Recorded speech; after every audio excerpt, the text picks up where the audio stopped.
Oh, Jared, that was so funny. I know. Right. Oh, man. Hey.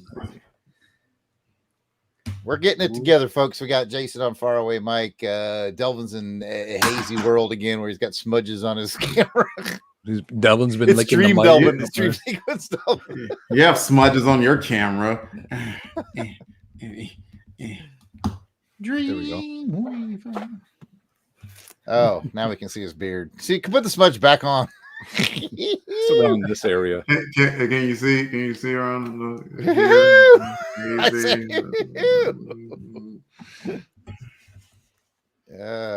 It might just be Kathy today. Yeah, probably. Like everybody else is watching football. Watching the fancy football.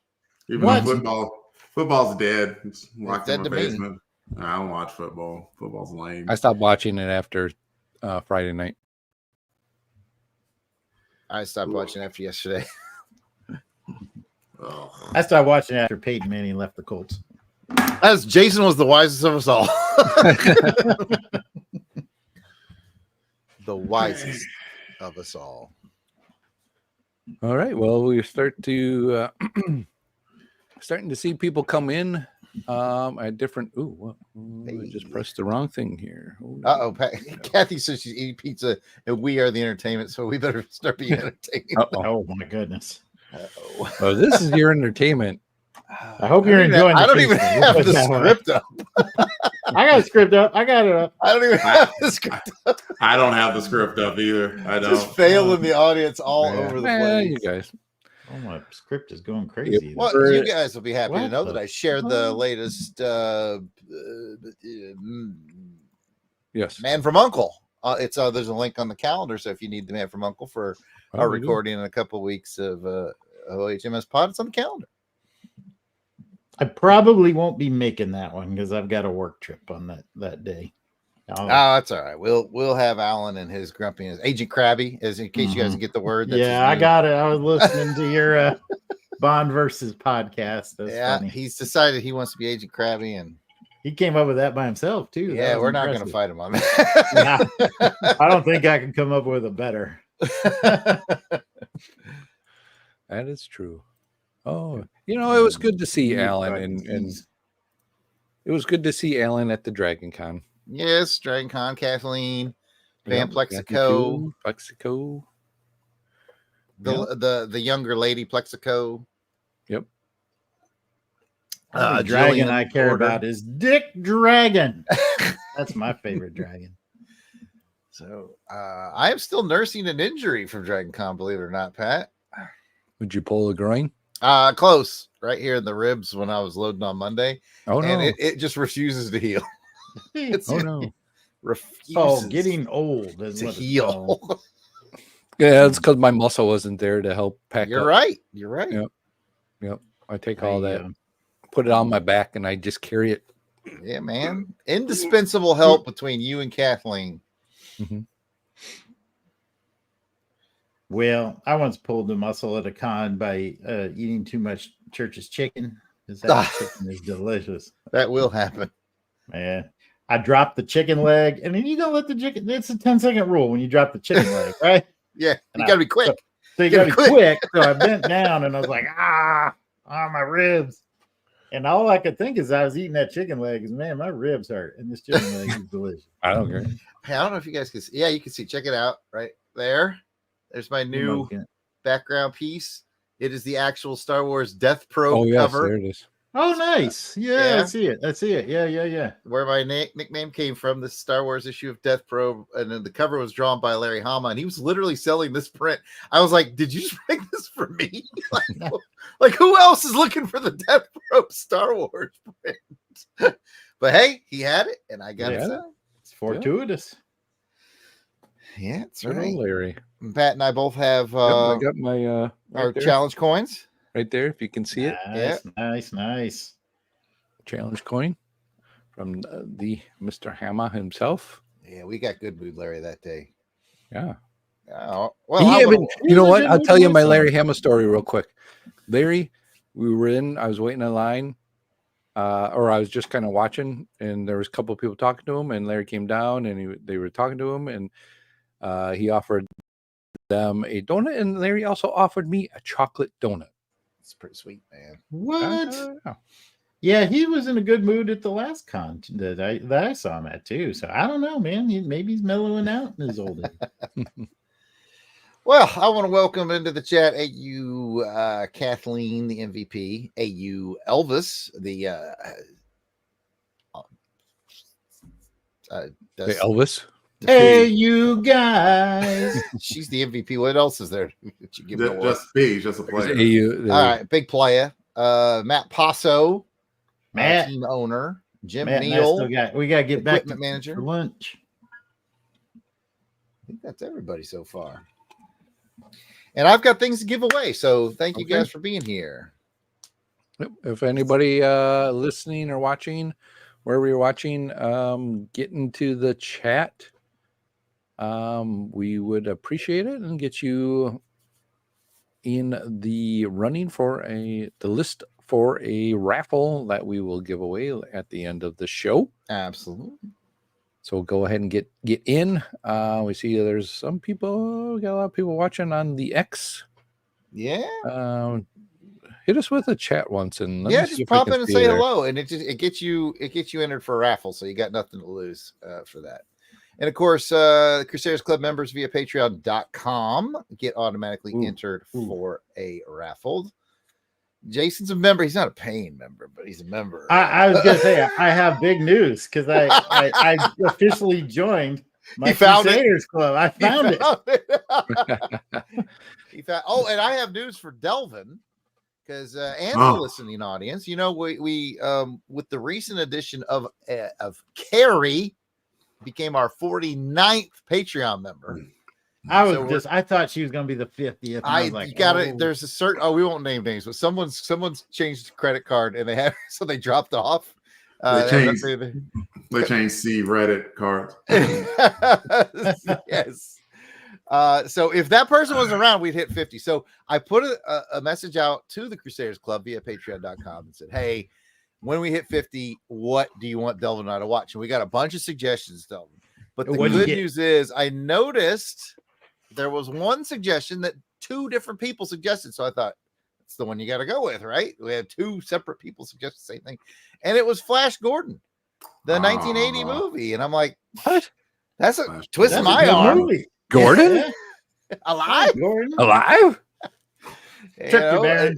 It was weird how nice the people in the chat. I think only Auburn Elvis tried to torture us in the chat. I think most people were like recommending decent stuff. That covers like two stuff that we cover. Well, Gordon, and it also covers action films. Three films. It covers Bond. Comics, yeah, and Timothy Dalton's in it, and it's a comic. It's like it covers a lot of things. Mm-hmm. Yeah. Delvin, I suspect Sam Jones did a lot of cocaine, so it was the 80s. Delvin, have you seen it before? No. All right. That'll be interesting then. I think that's a great one to go with since you've seen the original serial. So you'll be able to do a lot of like compare and contrast.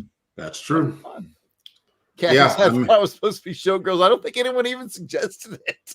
Thank God. on the Patreon page.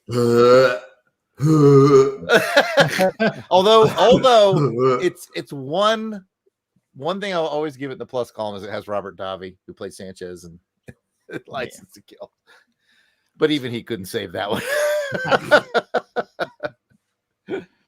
Robert Davi's like, man, I got bills to pay. All right. This house payment doesn't pay itself, son. I'll be in Showgirls. That's right. Like, I'm done with my scenes. Like, there's gonna be more naked ladies around. I'll be in my trailer.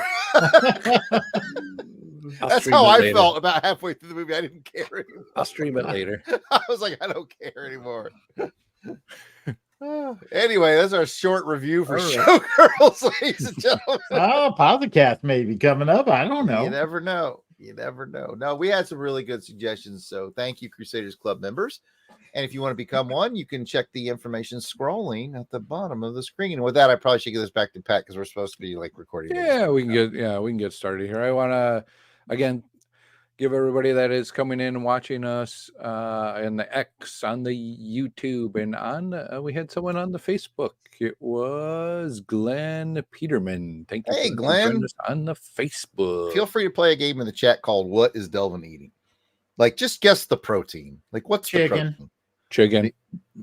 I'm not falling for that trap. Racist. I didn't say nothing. That's not Delvin. racist because I guess the same thing with Jared. Whenever what's Jared eating is True. chicken. That's true. It is often. I just go chicken because chicken's delicious. All races love chicken, man. I noticed I didn't say nothing, Delvin. If you don't like fried chicken, something's wrong with you. That's right. That's what I'm saying. I didn't even make Racist my if you guess don't yet. like chicken. I had What's chicken your guess? last night. What's your guess, Jared? You want Or real vegetarian. guess or comedic guess? You got to choose between the two. Real. Peanut butter. Actually, I think it's beef.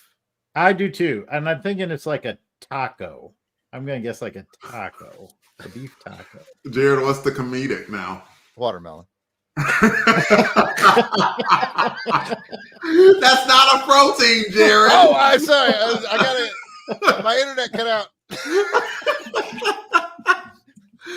Oh, I am eating salmon, actually. Ooh. Salmon? Oh, What, are you in look at- Washington? Holy cow. Wow, look at Delvin eating. Yeah. I didn't want it. It was, I don't know.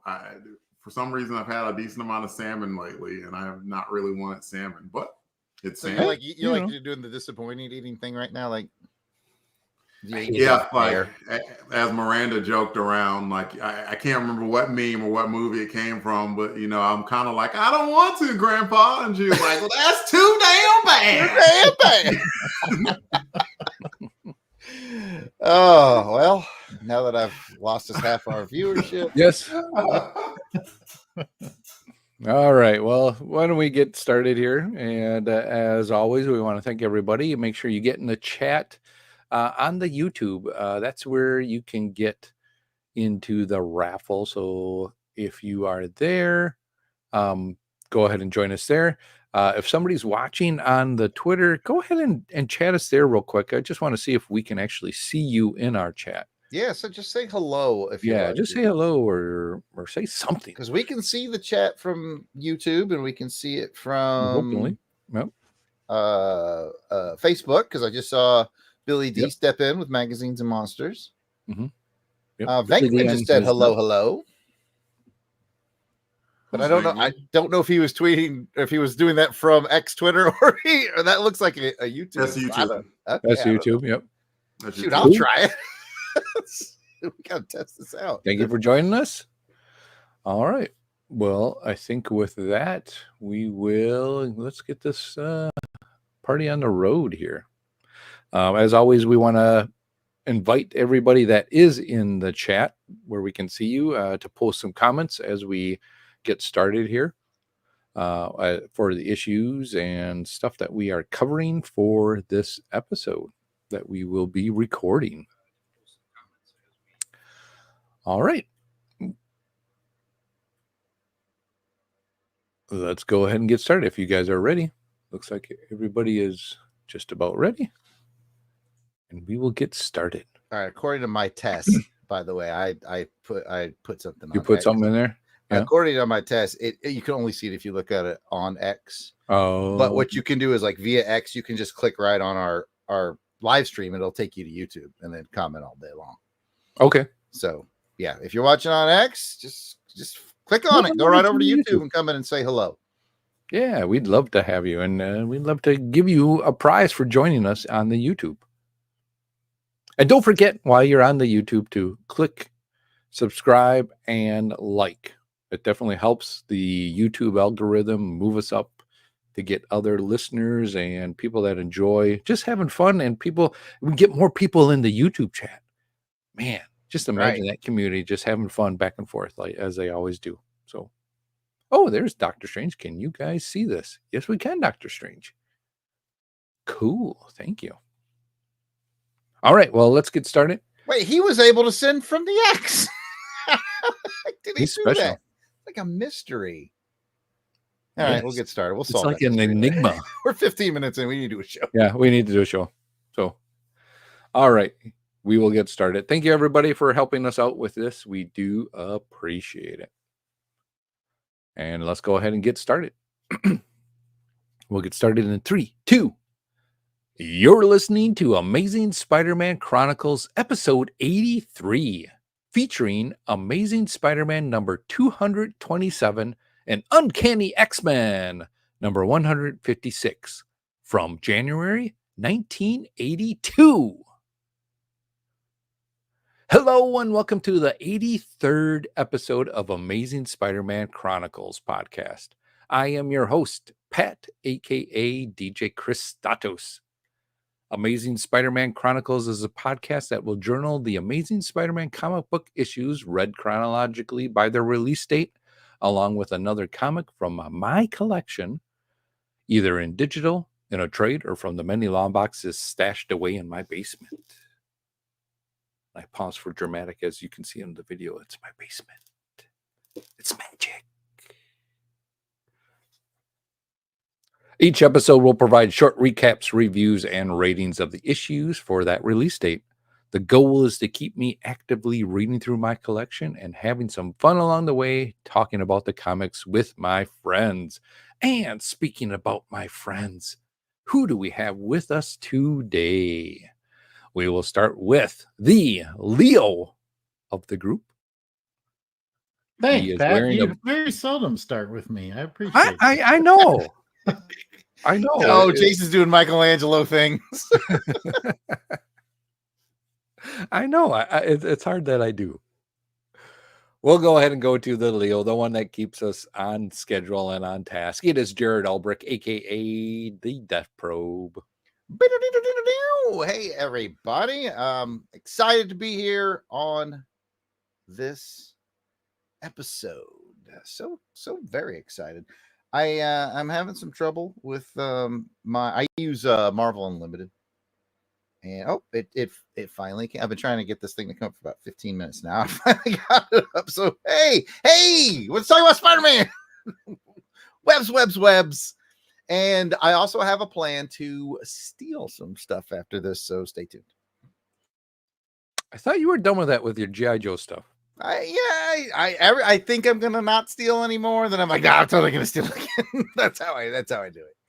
Well, with them redoing those G.I. Joe action figures, you're probably gonna be hanging out with Jim. Jim, watch your stuff.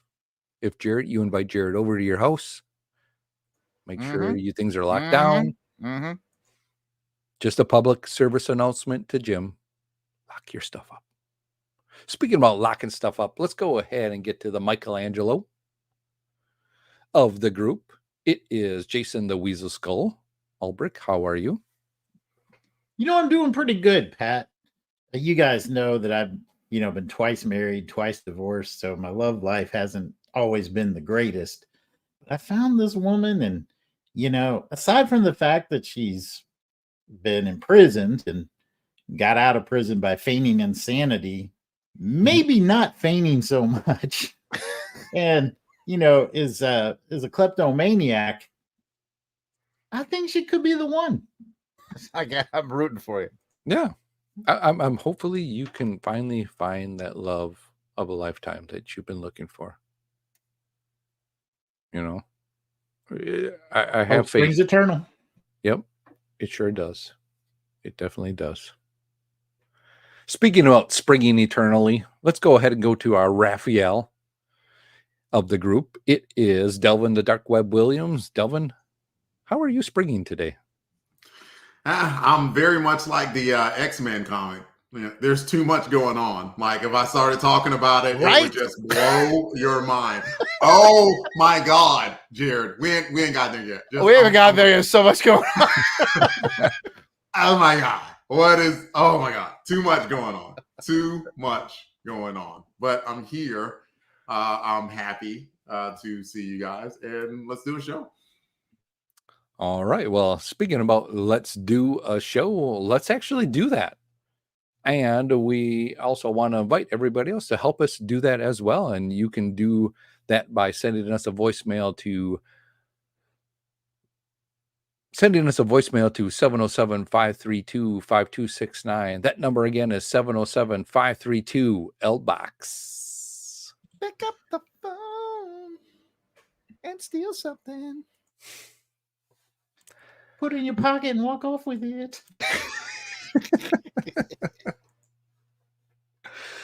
Now, before we get started with this episode's issue, let's go ahead and take a quick podcast promo break, and we will be right back. I bet you've wondered where I've been. Hey, everybody. All right. Well, again, we want to thank everybody for being here. We seem to continue to have people continuing to join us, so we do appreciate it. Go ahead and get into the chat on the YouTube. That'll get you added to Delvin's list. I believe Delvin or somebody is watching that list. Delvin is. He gave me the thumbs up. I got it. He's got it. Delvin's got it on lockdown. He's got it. I want to give a quick shout out to Captain Entropy, who was going to be our special guest today, but he had an emergency work thing. We will be rescheduling him for the, I think, February or March recording. I put it on the calendar, but shout out to Captain Entropy if he's listening or watching. Sorry we missed you. We still love you. His life got a little cluttered. With the entropy jokes. I never knew what that word meant. Randomness in nature, Pat. Okay. Which would make sense. Okay, cool. Pork chop sandwiches. Pork chop sandwiches. All right, well, let's go ahead and get started again. As we go through, we will be rating, and if you want to when we get to the parts about comments, we would like to have your comments added as well. So if you're in the chat, get ready for that as well. And we will begin with the next segment. Welcome back from the break. Now let's get to the featured comic for this episode. It is Amazing Spider-Man number 227. The credits for this issue are provided by Mike's Amazing World of Comics website. Publisher was Marvel. It's got a cover date of April 1982, but its on sale date was January 5th, 1982. Woo, we're into the January of 1982. Wow. We've been doing this for quite a while. Cover price is 60 cents. Editor was Thomas P. DeFalco. Superstar. Writer is Roger Stern. Penciler goes to John Romita Jr. Inker is Jim Mooney. Letterer is Joseph Rosen. And colorist is Bob Sharon. This was reprinted in Spider-Man Magazine number 2, or you can find it in Backpack Marvel's Spider-Man trade paperback, or in the Spider-Man versus the Black Cat trade paperback, the Essential Spider-Man Volume 10 trade paperback, or in Spider-Man Nothing Can Stop the Juggernaut hardcover.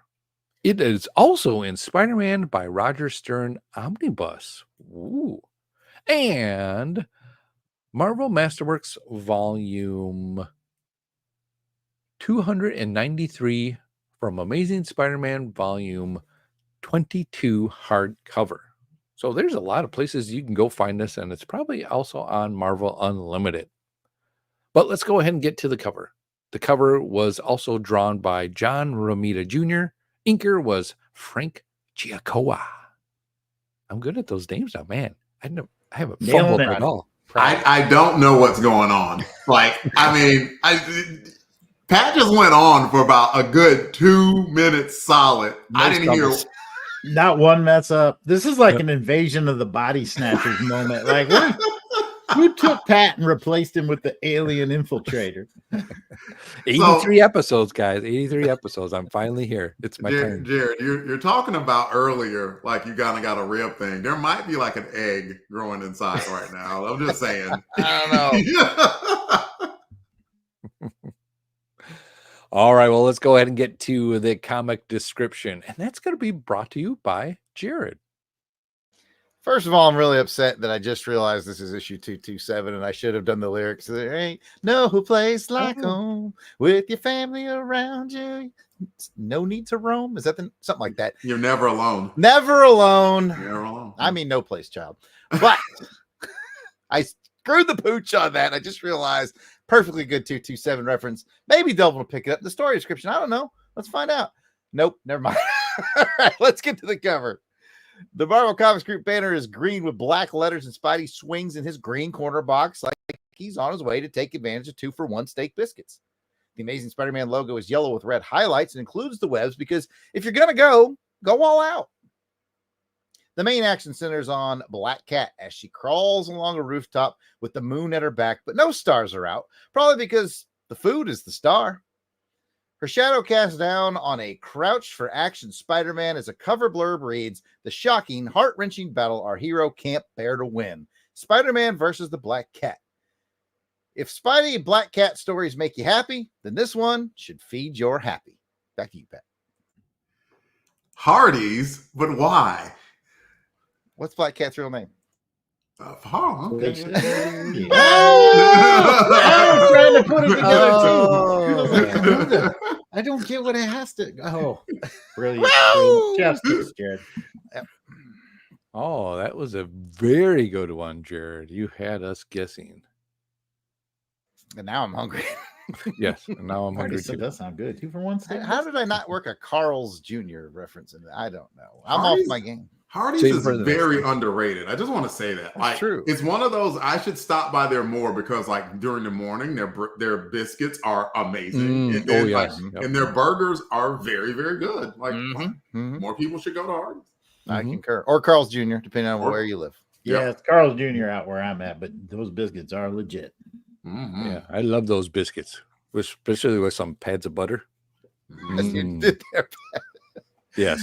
All right. So, All welcome right. to Hardy's Talk, episode 1. I'm your host, Jared Ulrich.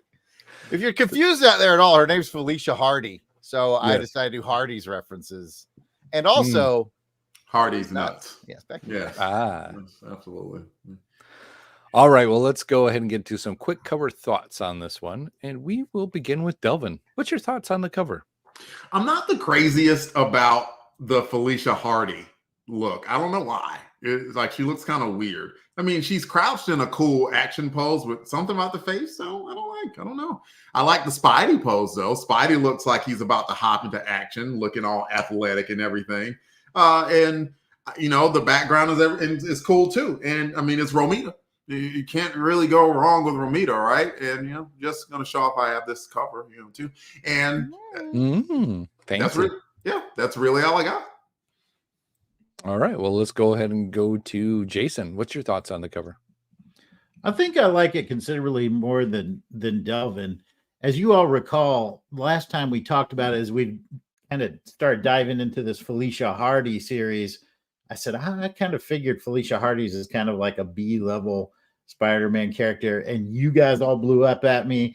All the folks that were listening were like, "Oh no, we'll go to Burning Hill, Weasel Skull," and so I was like, "Okay, maybe I misjudged this a little bit." And as I've gotten into the story, I've come around. I agree with everybody. And so, you know, my philosophy being, if I was going to hang a Spider-Man cover on a wall, it would have to be one with a major villain in a cool pose. And this one kind of knocks it out of the park for me. I mean, I know it's for dramatic effect, but I like the Felicia Hardy pose, the two of them squaring off, especially since I've been following the story to this point, and I'm like, oh, this is going to be a poignant moment. That's another reason for me to pull this magazine off the rack. And that moon with the clouds in the background really sings to me. The colors all pull it together really well. I'm a big fan of this cover. All right. I do agree with you. I think that purple really sets a kind of cool tone for this one. And I like the shadowing, that even if you look towards the bottom of the shadow, you can see her kind of silhouette as well, too. That's down there. And I think that's really cool. Jared, do you think it's cool, or what's your thoughts on it? My first thought is, if you add a dope 80s beat, they could possibly be in the middle of a breakdance battle. She breaks into the robot. Look at Spidey with that breakdance pose. Yes. You got the cat. You know, like he's got the floor, she's on the side waiting her turn, you know, as you do. Mm-hmm. But anyways, here's some things I do really like about the cover. I like that they pretty much color wheeled it. Purple and yellow are the poppers, and so you got a lot of purple in the background. You got yellow for the title font, the blurb font, and the highlights of the moonlight on Felicia, which I think is really nice. So props to the colorist on this one. Those moon highlights with her being directly behind the moon, pretty cool, nice skyline. I agree with Delvin. The face maybe too small. I don't know. Not perfect, but decent. Good skyline. Spidey's breakdance pose is cool. Maybe I don't know what other pose I might put him. Maybe swinging into the picture might be more fun. I don't know, but there's a lot. Oh, there's a lot to like here as far as if you think of it more as a Black Cat cover than a Spider-Man cover, it's offering quite a bit. Spider-Man's got that kind of like if the GJ went, everybody freeze, and he does that freeze move. Everybody clap your hands. It had to be said. I set you up there, Dylan. I set you up. Oh yeah, I think you got some good ideas, or you got some good comments there, Jared. And like Delvin too, I think when you do look at her face, it's a little different. It's a little devious looking, I think. Auburn Elvis points out in the chat, the shading on her face is a little clumsy. He said it looks like she's observing Ash Wednesday, which is funny. But yeah, maybe just a little bit cleaner might have helped. And I think that's what you were just saying. Yeah, definitely. All right. Well, with that, let's go ahead and get to the cover ratings for this issue. As a reminder, we have a 1 through 5 cover rating system here at the LBC, and it is 5. You loved it. It tickled your tummy feathers. 4. You really liked it. 2. Liked it. Wait, you skipped a number. You skipped 3. Yeah, that's right. 3. 3. You liked it. 2. You didn't like it. No. And 1. You hated it. It ruffled your tummy. Let's go ahead and go to Jason.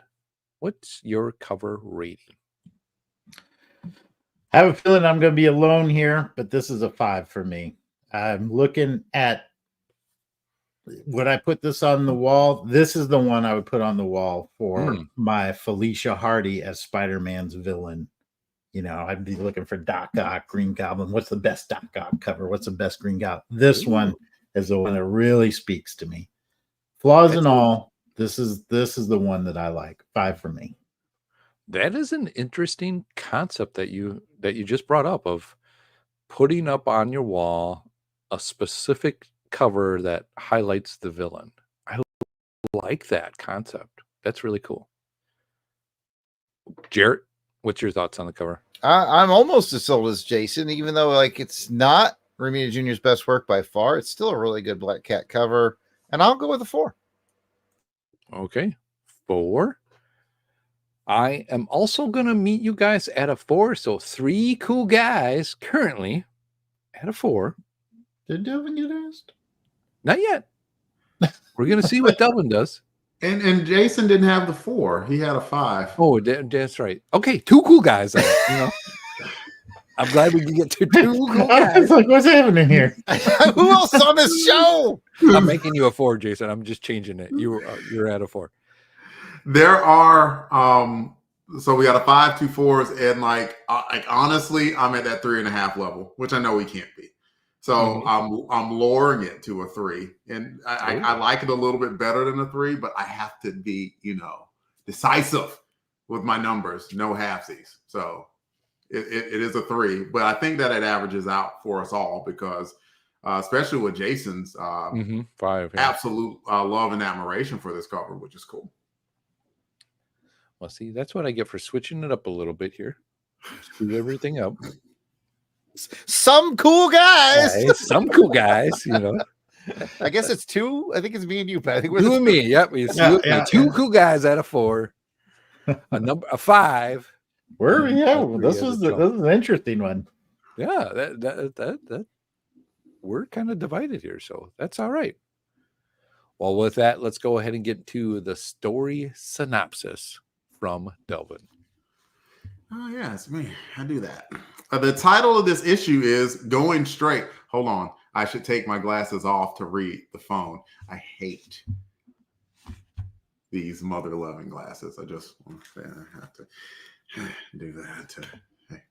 I'm going to be like Fred Sanford in, 5 years, having to wear like multiple sets of you big dummy. All right. The title of this issue is Going Straight.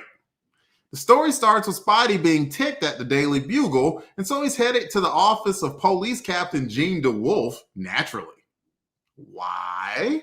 Because the Bugle reported about the caper of last issue based off of Gene's reporting, but didn't include the somewhat good deeds of Black Cat. And Spidey kissed her and he's in love. Anyway, Gene reminds the love-struck hero that, Black Cat is a felon, and really she should be turning his red and blue butt in, but she's being nice. Spidey really thinks there's something here with Cat. He needs a love that grows and doesn't want it unless he knows. So he goes to visit Cat, who is planning a caper so they can ride off into the sunset together. But oh yeah, that's against the law. But because Spidey is so tired of being alone, he gives Cat a chance at forgiveness, which he takes, vowing to not go through with the caper. I can stretch this out, but Cat dupes Spidey into looking like a part of the heist. The mobsters who owned the heisted thing gets involved, but Spidey does his thing against the mobsters, and despite being shot in the leg, still chases Cat down, but Cat escapes.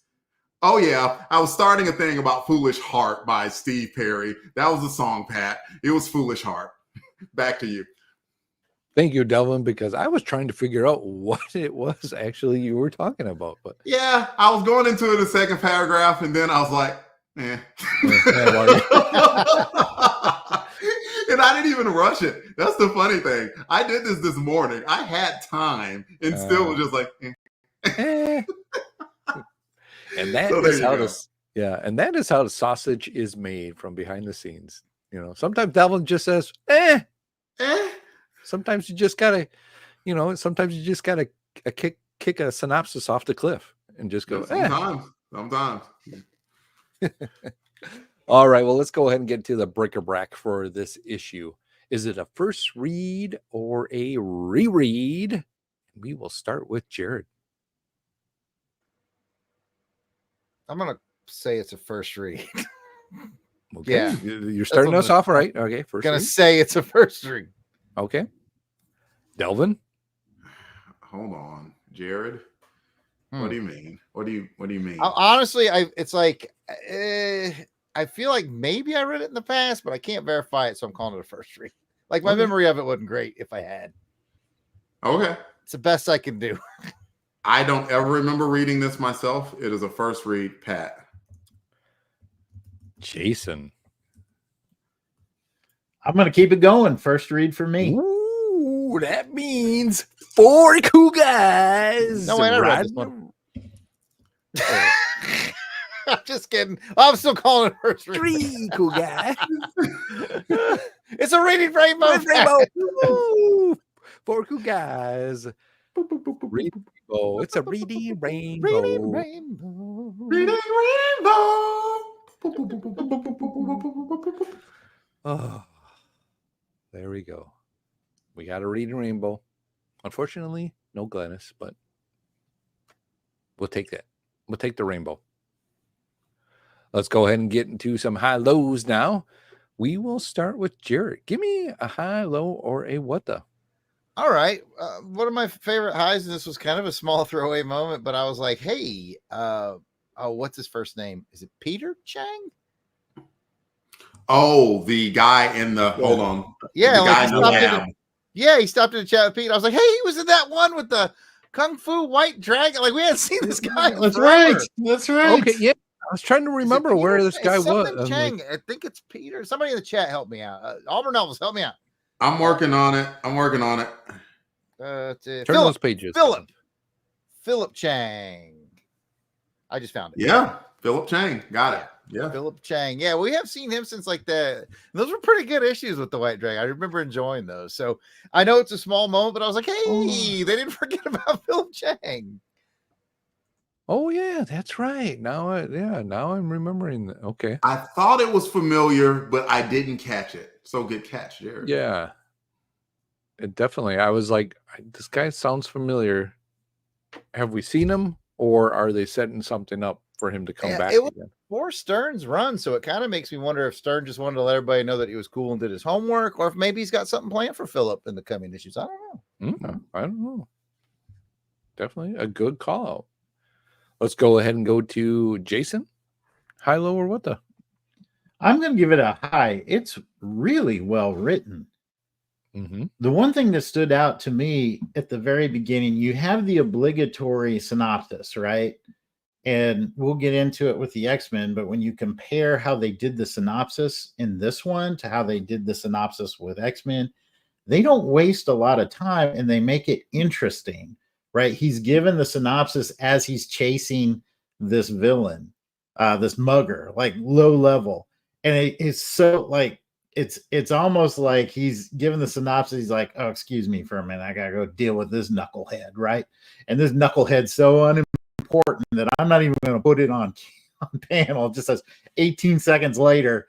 And then the dude's just splattered with web slinging to the wall. And he's like, anyway, as I was saying, right? And the way that he's talking, he's talking about it as he's swinging through, and then they just put in the background. The artist does a really good job. Romita Jr. does a really good job of putting, kind of like the shadowy background as he's thinking back to the action events of the previous issue. I just thought it was really well done. It keeps you turning the page. It keeps you interested. It keeps you engaged. And it's not like a little bit of a punishment if you're like, hey man, I'm a loyal reader. I know what happened last issue. Let's get to the story, man. So really well done job of giving me a synopsis while throwing me right into the story. I agree. I think the writing on this one was done very well. It kept you interested and it kept the beats moving forward. And also, like Jared said, is this Philip Chang thing just a seed that's being planted? There's some other stuff that was kind of being planted as well too on Spider-Man's personal side as well. So interesting where we go. Delvin, do you have a high, low, or what the? I mean, it's always interesting when they do that retrospective of his relationships. And to me, like speaking to something that that Jason already mentioned, like this is your sign that something is a little bit better with Felicia. She wasn't just something fly by night. Because I mean, they did the whole thing of, man, I haven't really had true feelings for somebody since Gwen Stacy, and I don't know if I'll ever have that again. And then she brought up Deb Whitman, and then brought up Marcy Kane, who we haven't seen a whole bunch of, and then his history with Deb Whitman was hilarious. Like, oh yeah, she keeps dating this like preppy dude. Like, no, Pete. Yeah, he said she keeps dating like idiots, and I was right. It's like, and you were one of them. Yeah, she wanted to date you, but you turned down her full freaking meal to do God knows pancakes, what. Man. You turned down her pancakes. You do not turn down a woman when she makes you pancakes. You do not turn down pancakes. You just don't. I don't care who you are. I don't care who you are. You don't do that in Charlotte. Sorry, I got sidetracked. So like that gives you the idea of like the seriousness, and then so it kind of went into the characterization as of, at least for now, why it couldn't work, because Pete is just too good of a good guy, and Felicia is not going to stop stealing, that she's not going to stop doing it. And so it looks like, even though they clearly like each other, for now, it doesn't seem like something that's going to happen. And I thought it was a well-told story. And I also thought that it showed a lot of characterization in Felicia Hardy that I liked. She was wily. Like she was very clever. She knew ways to stay one step ahead of Spider-Man that were believable ways, because they showed how powerful Spider-Man is, where he dismantled a normal human being in seconds. It was an off-panel thing, and he was shot in the leg. He was shot in the dang leg, and like those dudes, like, oh, we got him, and he's like, no, you in fact do not have me. Like so, like, but sure enough, Felicia was able to stay ahead of him, at least for a short amount of time. I've talked long, but like very, very good characterization all throughout this book. Fantastic. Yeah, I definitely agree with you on that, Delvin. And you know, a burglar's gonna burgle, and that's what she's gonna do. You know. Yep. ABC, always be crooking. Always be. Yes, definitely. All right. Well, we've had a lot about in Marcy. Who is it? Marcy Kane or? Looks like she's somebody that's in the university with him, because she came up later in the book too. She was there with Debbie as well. I'm betting this is a Peter Parker Spectacular Spider-Man. Probably. I don't remember her being much in Specs and Amazing Spidey much, but like they brought her here she was in the book like as a part of the university stuff for like a very, very, very short time. Mm-hmm. All right. Well, let's go ahead and get into round 3 or round 2. Patting his numbers today. I'm not good with numbers. I don't. His words though. His words are spectacular. Point. Let's go ahead and get into round 2. High, low, or what? Jarrett, back to you. You know, it's a character I haven't thought of. I'm all about characters apparently on this. I hadn't thought of in a long time, even though I think she started poking her head around recently. Is Jean DeWolf? You know, it's like, I remember her mostly from the Sin Eater saga, but it was neat to see her back here. And I like her character. Like she's Spider-Man's tough love friend. Like she's his friend, but she's like, no, you straight up dropping the ball here, son. You know, like, and it just makes her very likable because, you know, in the world of comics, you kind of either get a J. Jonah Jameson who's like, that webhead, or you get the, you know, the person who's, you know, Spidey's good friend. And here you have Spidey's friend, but someone who's not afraid to tell him like it is. You know, he needs that liaison to the cops. You know, it's almost a Commissioner Gordon type of a role. And I think that suits this book really well. And it just sort of unlocked those 80s memories of Captain DeWolf. And I like that. I think you bring up a good point with DeWolf. She is like the opposite of J. Jonah. J. Jonah's out to get Peter, and with DeWolf, she's kind of there to kind of help him as much as she can, but she's going to play by the book. And I like that. I think that's really good juxtaposition. Sure. Maybe. I don't know. Juxta. Juxta. Yeah, well, you know, I'm not. All right, I'm bad with words again now. Back to he got greedy. I'm like, ooh, I can use good words. And, all right, take it slow, Pat. Take it slow now. Let's go ahead and go to the man who has big words, Jason. High, low, or what the? I'm going to give a second high. I really like this book. Jared kind of touched on the Jean DeWolf. I'll expand on it a little bit. I like where Spider-Man and Peter Parker are in this book as the main character.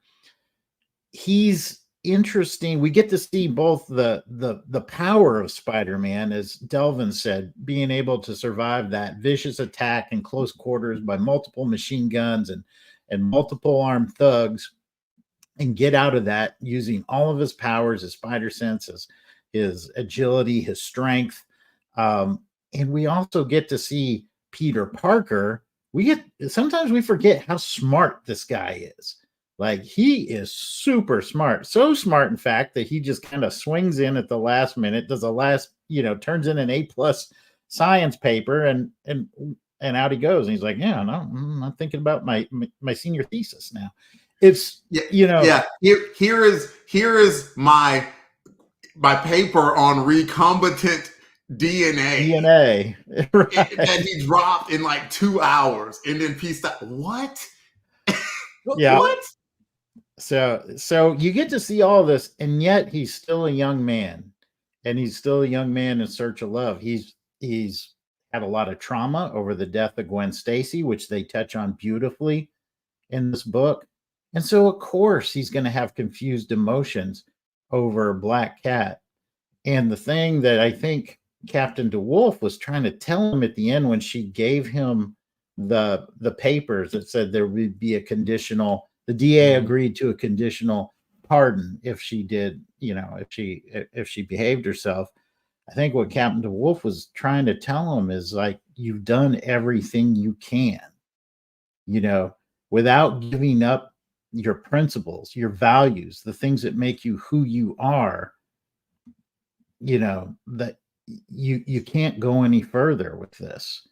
And I think that's a tough, painful lesson for our hero to learn, and he needed to learn it. Yeah. Liked it a lot. Yeah, definitely. Again, character moments on Peter, on Captain, changing her mind to do that. Do you think when Peter writes or types, can he type faster than normal people do? Maybe, but Maybe a The little spider sense tingles if he's going to hit the wrong key. I was just and- thinking about that. I'm like, well, yeah, maybe he should be able to be kind of quicker on the he the has keys. to power down, because if he punches the keys too hard, then he'll break the keys. You'll know. I mean, I'm old enough to have had to work on a typewriter before. For you young Yeah. folks out there, it's hard to do a paper in 2 hours because you gotta you're like halfway through it, and then you screw something up, and then you gotta white out and go Note, back and then- through. There's no backspace, try again. There's no autocorrect that tells you how to spell the word. That's true. That's true. I when I was reading that, I'm like, can he type a little bit faster than normal or not? But Hey, they even name checked Smith Corona in the book. And I was like, man. Yeah. For those of us that took typing class back in the day, Smith Corona got a Corona. shout out. Exactly. And speaking about some shout outs, there were 3 songs that were used in this as well, too, that were pretty cool. A Do Run Run. I love that song. There were some two other songs in there that were really cool. So I appreciate them doing that. Kind of puts it in its own little time capsule area, but for those of you that got it, we got it. Jared, let's go ahead and go to Delvin, high, low, or what the. It also sort of goes to show, that's one of the things that people do when they're in love. They start singing songs and stuff like that. And so, Pete had a song on his mind, and then Felicia had one on her mind too. So I was like, okay, I see what's going on there. So they both had a song on their hearts, and that's cool. I've said basically all that I've needed to say, I think. So what I will add is, this is why it's great to have a consistent creative team. Doesn't it just feel like a solid, good story that's just done by a good creative team, and not like it was rushed together, how it felt like it's been like the past few months? So if anything, that put my, heart and mind at ease about Spidey, where it's like, okay, this seems like it just felt like it was building towards something. Even the dramatic end where Spidey just has the papers and he just throws them away. It's like, she's gone. Like, I'm never going to find her. And I mean, and it speaks to the heroism of Spidey, where he did everything he could to track her down, and he wanted to take her to jail, but, to get better. And she escaped, and presumably, it seems like, any other human being would have drowned in that situation. It seemed like Felicia was saying, I would rather die than go to prison. And yet Spider-Man spent 10 minutes with a leg that was shot up in who knows which New York waters he was in, diving into that dirtiness and getting into that. Wasn't good. No, it was not good. He probably has staphylococcus of some sort, and he still did this to go after Felicia. It was very, very. It showed just like both of their characters were shown so well in this issue, just fantastically done. I know I've said that, but it really, really was well done. I don't know what staphylococcus is, but it doesn't sound like it's good, especially Gross. for my lower region. Yeah, gross bugs. You don't want to cut to get staph. It's gross. All right. Ooh. Well, does anybody have any other thing they want to mention about this issue?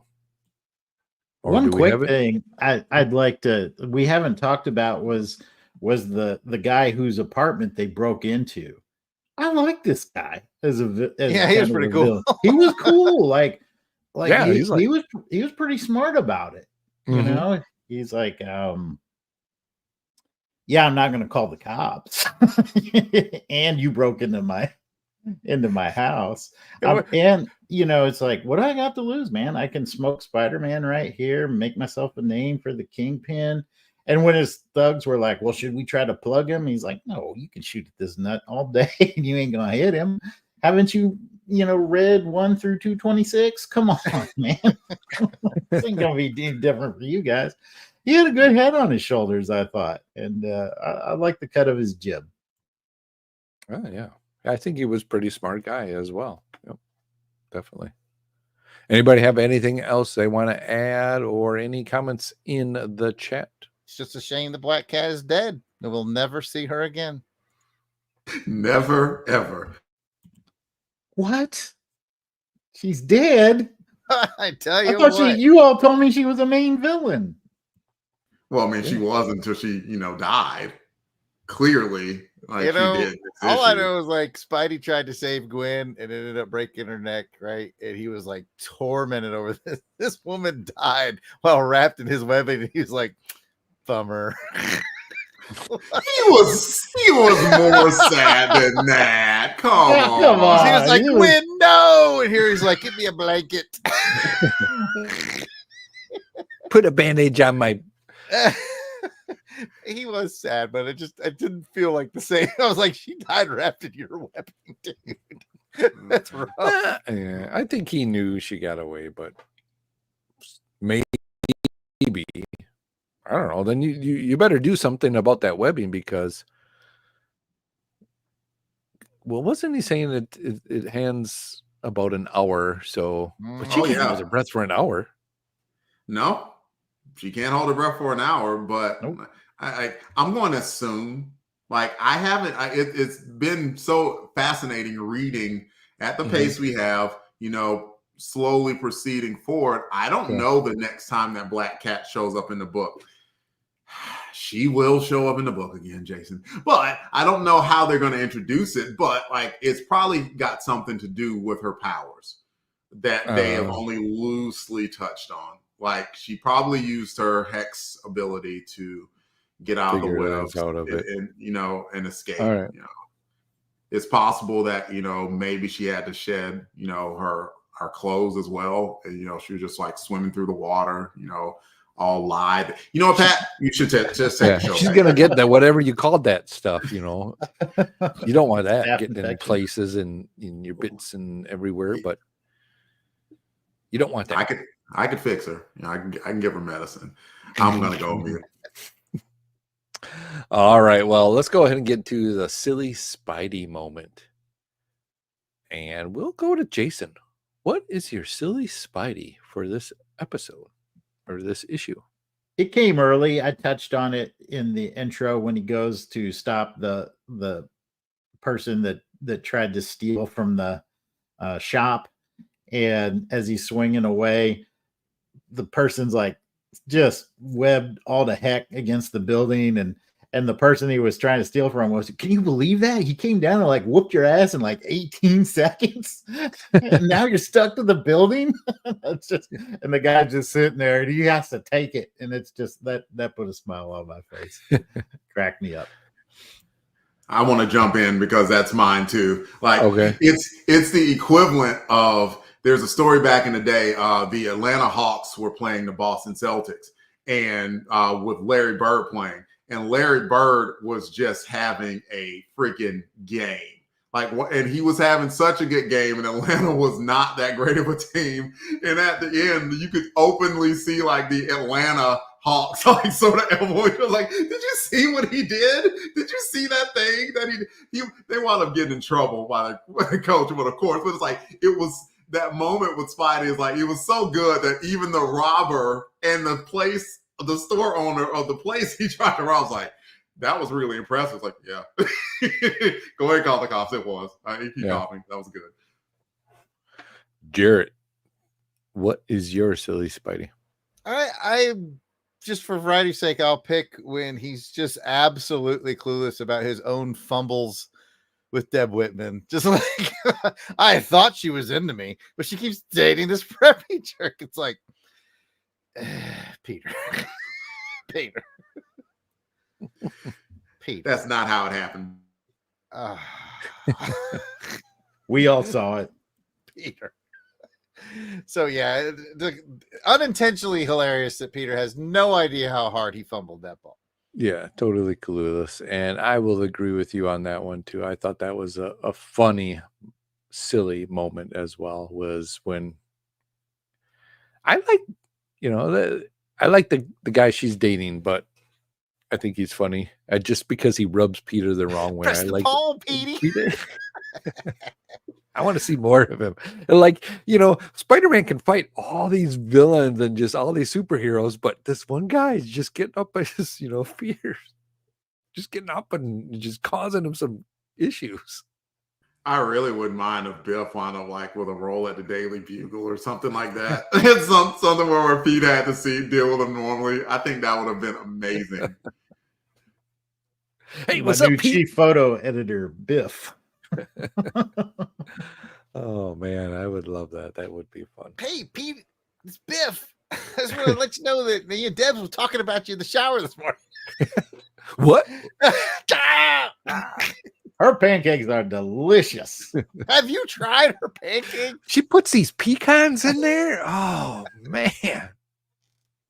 And then don't get me set on when she puts the chocolate chips. Oh man. I love it. Oh man, that would be that would be funny. Spider-Man getting foiled by Biff. That would be funny. All right, well, let's go ahead and get into some ratings for this issue. We will go back to our normal rating of a 1 through 5. 5 is you loved it. It tickled your tummy feathers. 4, you really liked it. 3, liked it. 2, you didn't like it. And 1, you hated it. It ruffled your tummy feathers. Ooh, just plain, not even fully cooked pancakes. Ugh. Oh, it's got the batter in it. Still. Oh, man. Delvin, 1 through 5. I almost talked myself into a 5 on this. I really did. I thought you had. I was just ready for it. I really did. It was a great story, though. It was really, really good. Like, it's not quite 5, but like it's higher than a 4. But I've already done this bit. 4. It is a solid 4. Very good story. Very good characterization. And this creative team is a winner. Roger Stern is fantastic. John Romita Jr. fantastic. Like, the art was just great throughout the entire book. And I mean, just good, clean read, a thoroughly enjoyable Amazing Spider-Man experience. And that's kind of crazy because there were no real foes per se. It was just more about sort of Spider-Man / Peter Parker and his relationships. And it still was fantastic. Yeah, definitely agree with you on that, Delvin. There wasn't a foe and just the storytelling going on. Jason, 1 through 5. Maybe I'm just in a good mood, but I'm going to give it that 5. I thought that it had everything that I'm looking for in a Spider-Man story. As we talked about, it just was really cleverly written. the bad guy, I'll put in quotes, that they ended up, fighting was interesting. Like he was I don't know if he's a recurring character. I wouldn't be shocked if he's not, but he was interesting, right? And really the story is the conflict. It's part of Spider-Man's growth is as a man, just coming into his own. Superpowers or not, you can have all the superpowers in the world. You still have to grow and you still have to develop. And Roger Stern and the artistic team did a fantastic job from cover to cover and telling a great, somewhat tragic, but still life affirming story for Spider-Man, which had all of the elements of our hero in it. So 5 from me. All right, Jarrett, you have a choice, or maybe your own, a 4, a 5, or maybe something different. Where do you stand? I think I'm with Delvin. I really like it a lot. I think I'm going to give it a 4. It's only thing holding it back, man. This is a dense read. Maybe I'm just getting old. I just want these comics to fly by faster. But aside from the opening splash page, the second page is 5 panels, and after that, it's like 7, 8, 9, 9, 7, 8, 6, 9, 8, 8, 7, 9. Like the panel count is high in this book. And I'm not necessarily complaining about that. Like it's very much the difference between old school comics and modern comics, but man, dense. But I still liked it quite a bit, and I'm going to go with that 4. Was it a high count? I mean, compared to X-Men, you know what? We can wait. Hold. Goodness.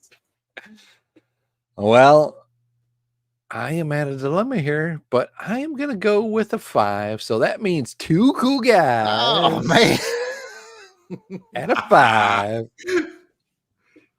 I could go at a 4 too, but it'd be a high 4. So I'm going to give it a 5 because I think, like Delvin's kind of been saying it, we are onto something now. We've been kind of treading water and just kind of keeping our heads up over the last few issues we were reading. I think this was really something that I'm excited to read some more now to see where Peter's going and what's going on in his life. And there wasn't a villain, but the villain that really is against Peter is himself, right? And so that really came out in the character development for me on this issue. So I am with Jason at a 5. 2 cool guys. Woohoo! The villain was the bad guy, Pat. Excuse me. The villain was the bad guy. No, Love was the bad guy, for Pete, because always seems to get away. That's true. Yep. He's just unlucky in love. All right. Well, let's go ahead and get into our next segment for this one. It is Karma Count with Albrin Elvis. Do you guys want to take a wager or put your bets on how much karma Peter got in this one? I don't think there was a ton. There wasn't really a bad guy. I mean, she got away, but she's not really the bad guy. It was more like, 35. I say not a lot. 35? I'm going to go a little lower. I'm going to say 20. I think Auburn Alvis is going to penalize him pretty hard for getting fooled for breaking and entering at the old boy's house. Of course, the guy did try to kill him. I'll just say 20. I'll say 20. I don't think 20? There's a lot of karma to be had here. This is a tough lesson for our web slinging hero. Jared. $1. $1. So 100 points. It's 1. 1 point. Ooh, that's going. He's going 1 point. It makes it tough for you, Pat, because you could go 2, and then you can have 2 through 9, or you could go just above Delvin and have that through infinity. It's a tough call. It is. Boy. But Delvin have it at 35? Delvin had 35. So if I was you, I'd go strategically. I'd go either 36 or 2 if I was you. Or 21. You can have 21 through 34. You know what? I am going to go with 15. We'll go outside the box. That is. I hope you're proud of yourself, Auburn Elvis. Look what you've turned us into. I'm going with 15. We'll see what happens as we get to karma count. 14 or less. Let's go. I guess I'm your karma, and I love it. I can't get enough of it. There's nothing above it. Hello, Crusaders. This is Auburn Elvis. Have you ever wondered if superheroes can improve their strength by working out? Well, according to the 1984 Marvel superhero role-playing game, they can, but it ain't easy. In the game, heroes gain and lose karma points for how heroic their actions are. Karma can be saved up over time and spent to improve a hero's ability scores. Improving an ability costs 10 times his current score, so if Spider-Man wanted to improve his strength of a 40 to a 41, it would cost him 400 karma points. And to give you an idea of how long it would take Spidey to earn that much karma, here's the karma count from his actions in this issue. This issue begins with Spidey incensed that the Black Cat wasn't credited with last issue's crime lord beatdown. He confronts Captain Jean DeWolf about it, and she explains that the Black Cat is trouble with a capital T. Spidey rebuffs her logic at the time, but later reconsiders. This leads our hero to recall the failures of his most recent relationships. And I just have to say, his perspective on Deb Whitman is so hilariously off base, I'm going to hit him up with another 5-point karma deduction for blaming her for the failure of that relationship. Get a clue, Peter. So, fresh off that pity party, he decides to pay Felicia a visit, and after she totally promises not to do the heist that she was just planning to do that night, he accepts her at her word and goes about his day, which includes showing up on campus a few hours before a major paper is done. But since he's so at ease with how well Felicia took his ultimatum, he actually breezes through finishing the paper and turns it in on time. 5 karma point bonus, Peter. That night, Spidey shows up at the building where Felicia had been planning to burglarize and catches her red-handed. She says, "Oopsies, forgivesies?" And like an idiot, he agrees.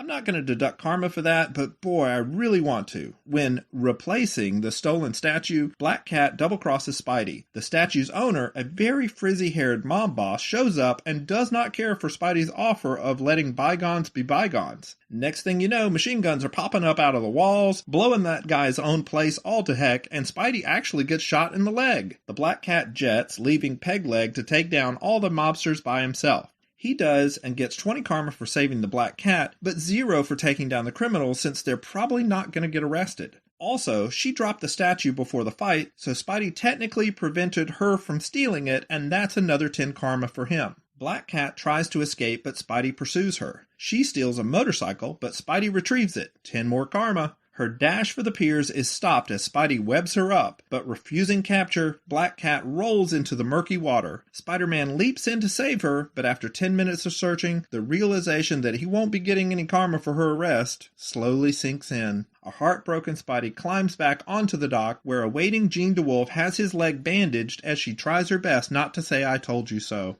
She leaves Spidey to have a nice little moment where he throws away the amnesty papers that Jean DeWolf had gotten the DA to agree to, and the issue ends with Webhead mourning the loss of yet another love and taking a 5-point karma deduction for littering. So after taking a bullet in the leg and losing his girl, Spidey ends up with 40 karma. If he endured this much misery just 9 more times, he'd have enough karma to raise his strength from a 40 to a 41. I'm Auburn Elvis. Thank you very much for listening to this karma count. Play us some sorrowful funeral music, Joe November. I guess I'm your karma, and I love it. I can't get enough of it. There's nothing above it. This segment is horse crap. So basically, I agree, Jared. It is. Like, we should just stop it because I win it like all the time. I just questioned Auburn Elvis's morality, man. See, like nothing got He's revealing lost too much of himself to us. See, I got that mind game on Auburn Elvis. See, like, you know, when he does karma count, you know, I be quiet, but you know, like when he's done with it, I be talking again. yeah, I see. Yeah. I still don't get it, so I'm the bad judge of karma count. So I guess I am too. Yeah. I'm like, you don't lose anything for webbing somebody up and causing their death. Causing their death? Yeah, that's perfectly. I was waiting for that bomb to drop. I was waiting for minus 50 because she's dead. Yeah. No, not Auburn Elvis. Because you webbed her up, dumbass. Out there recapping the whole issue and coming up with positive numbers for Spider-Man. Well, we appreciate it all. Yeah, we do. 25% of us really appreciate Yeah, it. 25% of us appreciate the karma count game. All right. Well, thank you, Auburn Elvis, for that fun segment. A game within the game here. She died from being webbed up, Auburn. That's all I'm saying. She died because of him, Auburn. We might be taking this too seriously. I did not miss the fact that you gave him a littering penalty. I laughed at that during the playback, just so you know. Oh, yeah. I guess I didn't. Yes. All kinds of -5 for throwing those papers in the water, and I laughed at that.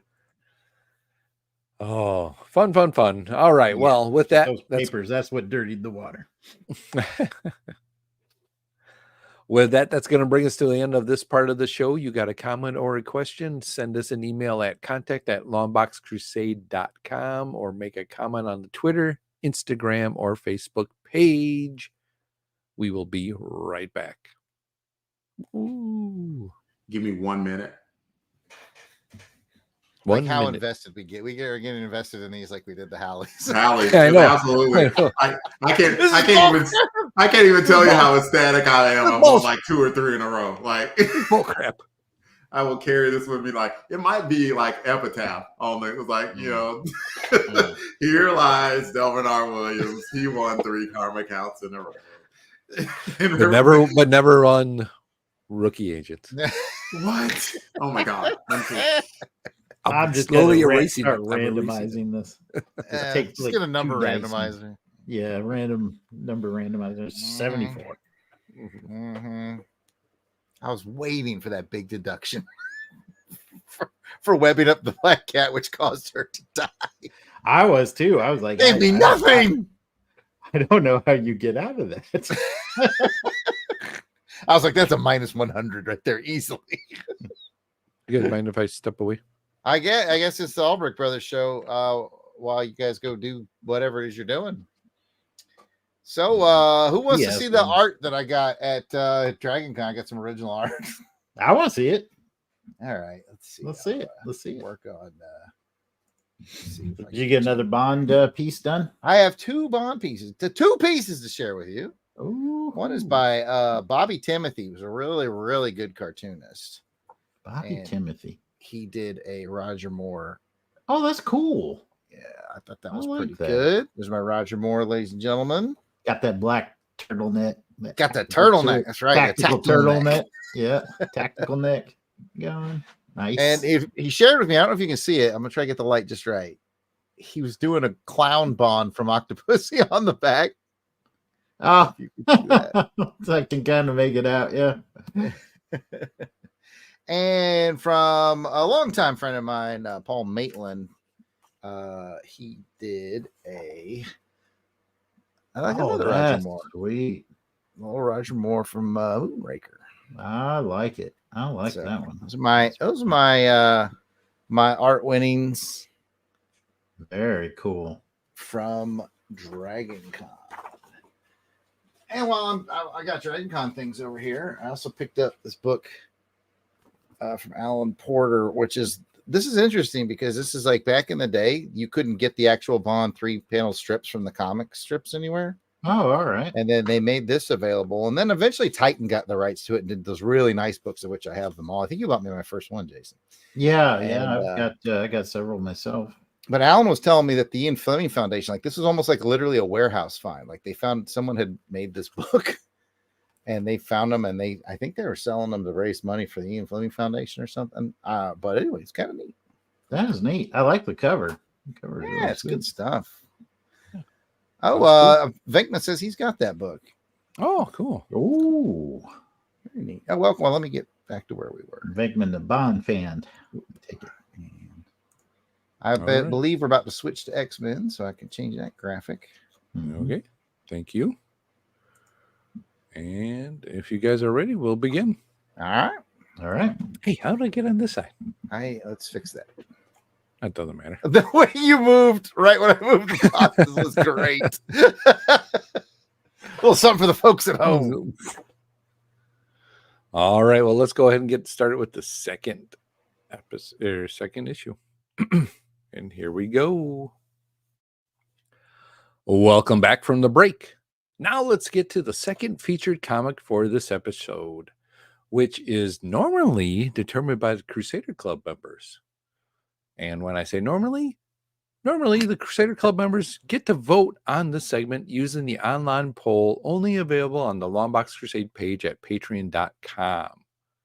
But for this issue, or for this episode, we were running out of time, and it was decided by all the members of the Longbox Crusade. And I'm going to say all the members of the Longbox Crusade. Yes, Jared, you did say let's do X-Men. No, you did say it. No, I said make a decision, Pat. Make a decision. Yeah, see? That was my first mistake. And you knew what I was going to choose. So you chose poorly, Jared. No, you didn't. With that, so it was determined that we were going to do an X-Men just because we were already invested in it, that the LBC crew decided to choose this one for this go around. But normally, all our Crusader Club members can choose that by going to Longbox Crusade at patreon.com and just joining us for $1 a month. You can be in that voting that is going on. We are at 49 members. We need one more to become 50. Ooh. And if you let me add a who. Who's going to be number 50? Who's going to be? We will surely find out soon enough. Could it be you listening right now? It can be. So come and join us and check it out. But this second issue is Uncanny X-Men number 156. We'll go ahead and get into the credits for this issue, provided by Mike's Amazing World of Comics. Publisher was Marvel. It's got a cover date of April 1982, but its on-sale date was January 12th. 1982. Cover price is 60 cents. Editor was Louise Simonson. Penciler was Christopher S. Claremont. Man, he was the writer. He didn't pencil this thing. Oh, did I say penciler? Oh, I'm sorry. I did. Esquire. Oh, Esquire. Still doing it. Writer is Chris S. Claremont. Esquire. I already did it. I can't do it twice. Yeah. Penciler was Dave Cockrum. Inker is Bob Wycheck. Letterer is Janice Chang, and colorist is Don Warfield. This is reprinted in X-Men Classic number 60, or you can find it in Essential X-Men Volume 3. And if you didn't get it there, you can find it in Marvel Masterworks Volume 151 of the Uncanny X-Men Volume 7 hardcover, or maybe you have the Uncanny X-Men Omnibus Volume 3 hardcover, or maybe you have X-Men Epic Collection, the Brood Saga trade paperback. All those places can be found for this issue. Cover credits for this issue go to Dave Cockrum, and inker is Bob Wycheck. Speaking about that solid Cockrum cover, let's go ahead and get a cover description from Jared. I'm still mad about the karma count, so just give me a minute. I don't like when Delvin wins. You know what, though? Shout out to Auburn Elves for putting together a quality product for every episode. He's never missed one. No, he is not. Yeah, well, he's never missed a deadline. He's missed the number that I wanted it to be. But yeah. Well, he's always going to disappoint 3 out of 4 of us, Jared. That's true. It's not a great success rate, but we do appreciate you, sir. All right, let me give you the cover description. The Marvel Comics Group banner is aqua blue with yellow letters, and the new corner box remains with the team charging out from it. The Uncanny X-Men logo is red with black highlights. The main action almost starts with the cover blurb that goes across the bottom and reads, "Enter the Star Jammers." I don't know a lot about the Star Jammers, and that's about to become evident. Corsair stands dead center on the cover, wielding dual pistols. To his left and our right is Cyclops and Storm. And to his right and our left is Kano from Mortal Kombat, Raza. Killer Frost from Firestorm, Hepzibah. and looming over them in the background is the Abomination from the Hulk. Chod. And the Abomination has Nicodemus from The Secret of Nim on his shoulder. That's Nicodemus from The Secret of Nim. Yes. Yeah, Jason delivered the. Well done, sir. Well done, sir. That's it, Pat. I don't know the real. Oh, I was waiting for a little bit more, but no, that's all. I got the Secret of Nim reference there. It was one of my childhood memories of. We all grew up watching that movie. Like, I love you that go back movie. and watch it now. Like kids today couldn't handle that movie. That movie got me in the feels. And who else is Me on top too. of his joke game today? As Auburn Ellis is their space musical group, much like the Archies. I love it. With Space Jammers. Woo! You can totally see them like Abomination there on the drums. Yeah. Kano on keyboards. I don't know Kano. their names. Luke Cage. We're just missing Luke Cage. That's Johnny Cage. Oh, Luke, Johnny Cage. Well, Luke Cage, Johnny Cage. I get them all mixed up. Anyway, Cage. Either They're one all of them. fighting. Any one of them will punch you right in the nuts. yeah. Doesn't matter. Once you get punched in the nuts, doesn't matter who it is. He's Whatever not going to Cage. remember their name. Whatever Cage did it. Even Nicolas Cage, probably. Who knows? All right. Well, let's go ahead and get into some quick cover thoughts on this. We'll begin with Delvin. What's your thoughts on the cover? Good cover. Not necessarily one of Mr. Cockrum's greatest. It just looks like it was slightly rushed for whatever reason. But even that said, with a slightly rushed, it's still fantastic. It's a very good group pose. And to take a little bit from what Jason mentioned about the Spider-Man cover, I think like if you love the Starjammers, you absolutely love this cover. Like you would be like, oh heck yeah, this is going on the wall. This is my jam. Like, this is my jam, my Star Jam, if you will. But if you don't, it's okay. So I'm not the craziest about the Star Jammers, even though it's a cool, concept. Space pirates. I get that. It's probably because instead of Captain Summers, they need Major Williams. I'll save you. That will forever amusing. Overall, it is good. It is good. But I will mention that for whatever reason, the corner box with the character spilling out of it, I don't like it. Don't like it. You still like the heads better, huh? I need neatness in my corner box. I don't need spillage into the cover. I don't like it. I do not like it. See, I was going to say I like the little spillage, and I like that the rat from The Secret of Nim tail is kind of behind the X-Men logo. I like that depthness that it's kind of providing. Jason, what's your thoughts on the cover? Largely, I agree with Delvin. I will point out Delvin's hypocrisy because in the Spider-Man logo, he's coming out of that corner box as well. That corner box is not containing Spider-Man. So seems like a little double standard. I'm just saying, Delvin, seems a little double standard. Well, I have a comeback for that, Jason. Waiting. He doesn't have a comeback, folks. All right. Trash can. I will say I too like the cover. I think it's a decent, really good. And if you like the Starjammers, and I like them, I think they're really cool. I like their history with the X-Men. I like the spillover effect from the corner box. I like the fact it's like the team's like just ready to burst out into action, like telling you open this book so we can get into the action.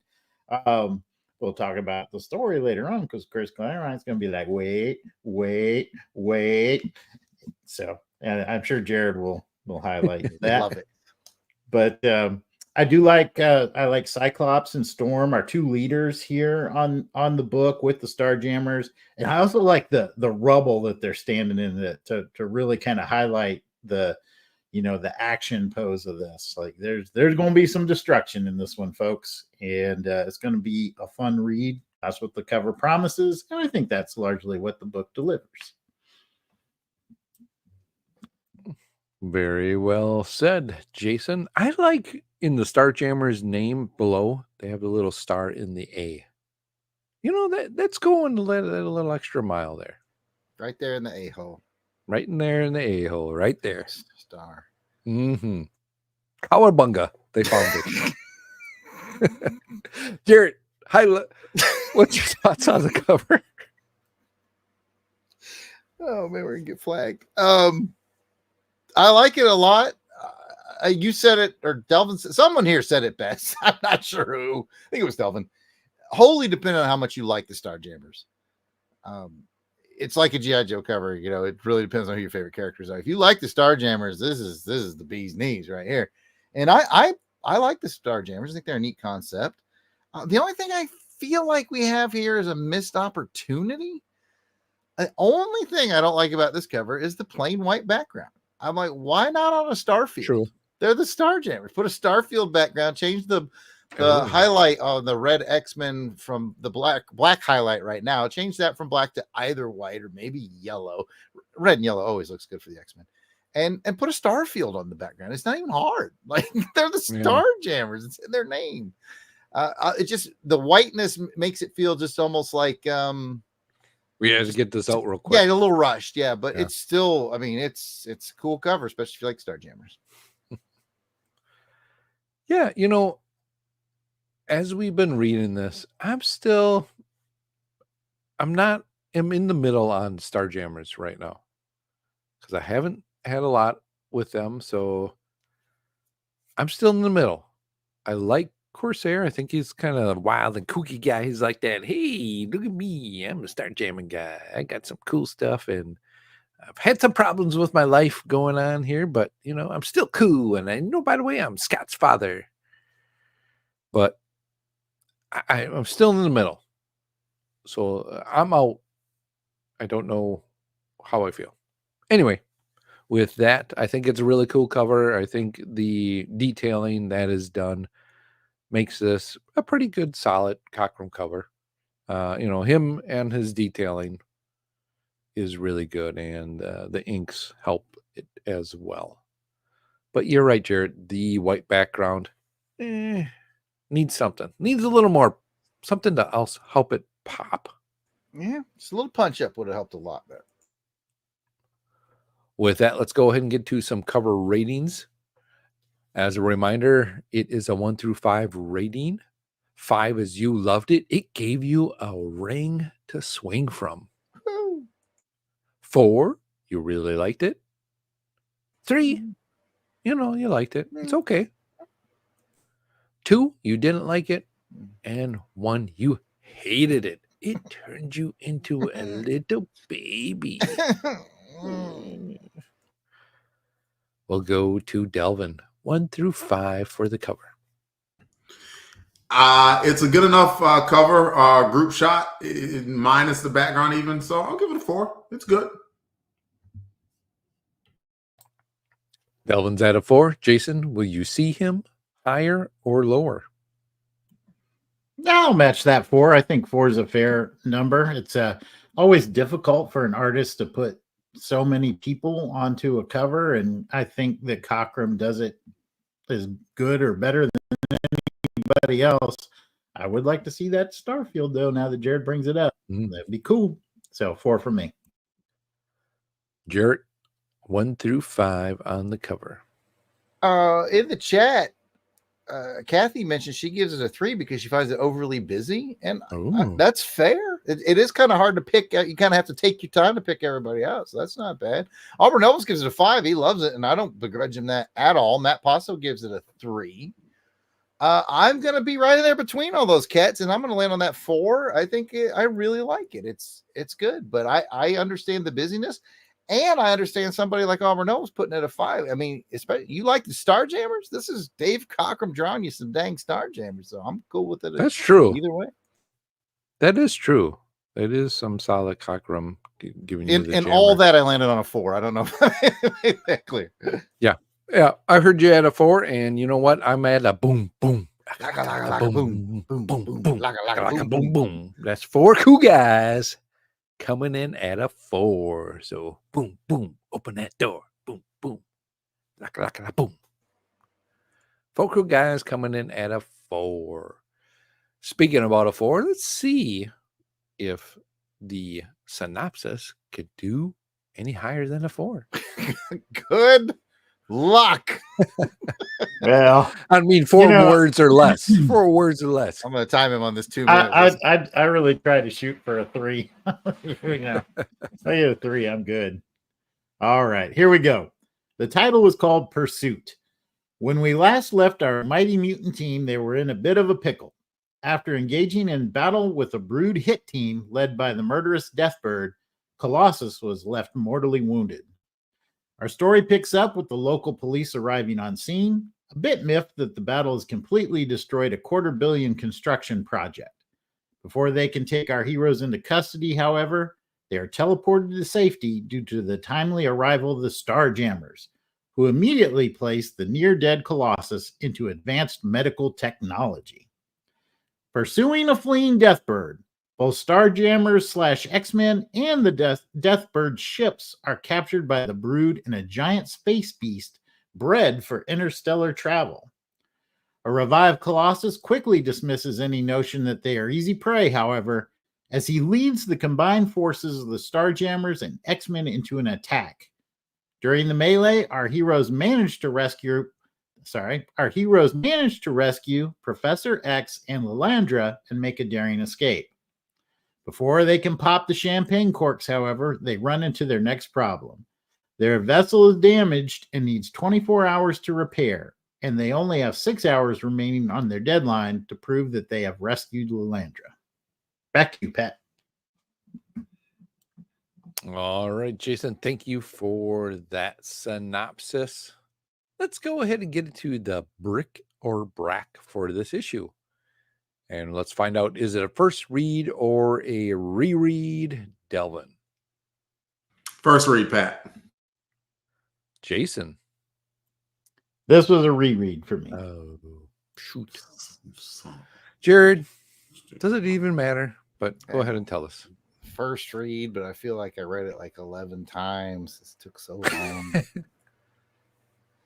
It's first read, Pat.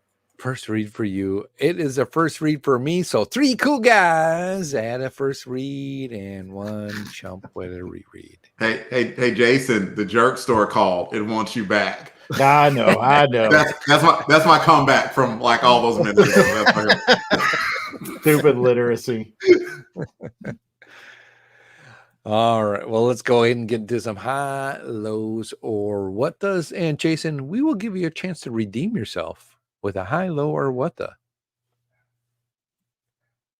Well, although I like the book quite a lot, I will just pick up where I left off with the Spider-Man, where I said that they had a high of how they do the recap.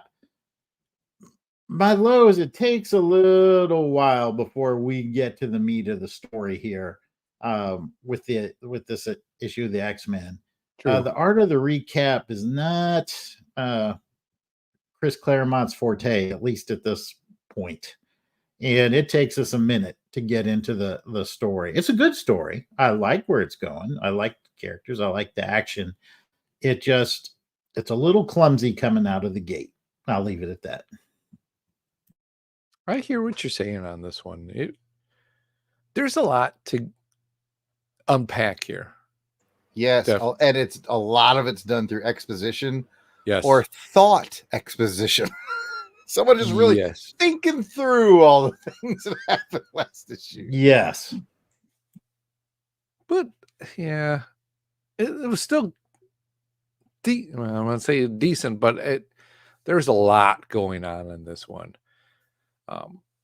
But let's go ahead and go to Delvin. What's your thoughts? High, low, or what the? Pat, there was a lot going on in this one. No, really? Yeah. I'm not sure if you've heard that or not, but there was a lot.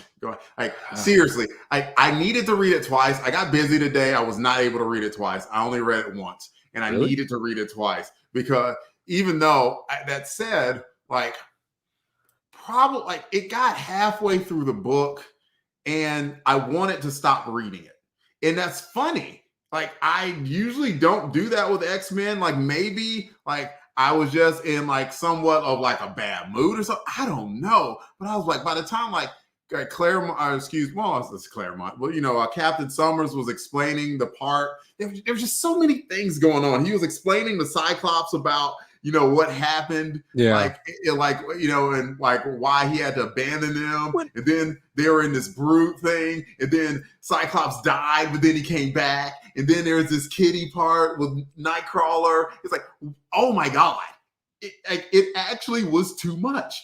Like I actually just got sensory overload. It was like, zzz, like, and then an alien ship comes down and after $250 million damage, and they teleport up, and then they get in a space fight, and then they go into this other ship that's a living ship, and then Storm gets teleported out into space. Like, oh my God. Can I only have like 2 things happen? I just need 2. I just need 2. You gave me like 48. I just need 2. I see 2 possible scenarios here. Like Claremont sitting down with Cockrum. He's like, and Cockrum's like in on it. He's like, yeah. And then we're going to add this. Oh, yeah, we're going to add this. That's scenario number 1. Scenario number 2 is Claremont's like, and then we're going to have there's going to be a ship. There's going to be the bigger ship, and then the big living ship. And then Cockrum was like, oh, this is a clean show, isn't it? Bleep you, Claremont. It was so much. You've got to shut up. Like the impressive part would be, I mean, was this a standard 22 page? It was. My dear. It was a standard comic size. Dearest deity. Oh my goodness. Oh, it was so much. All right. Well, thank you, Jared, for that. Your thoughts on that? Well, let's go to the other Jared and get some high lows or what does. You know what? I'm gonna give a high for Cockrum can draw spacecraft. Oh. Look at this. Like, no, this 2-page spread. it's Like gorgeous. nobody's business. Like his Yeah. spaceships and the giant living cruiser thing. Yeah. Wow. Like, what impresses me It most was wacky. for those of you who are watching on the video, you can see me holding as a 2-page spread of like this giant sort of fish-shaped spacecraft that's actually a giant space fish. What impresses me the most about it is how he does scale. He does the scale so well by adding the Starjammer ship and then adding the littler ship in front of the ship, and then how he put the panels in the corner. This man is a mastermind. Everybody pay attention to the star field behind the ship. And now imagine it's on the cover. Now the cover's a 5.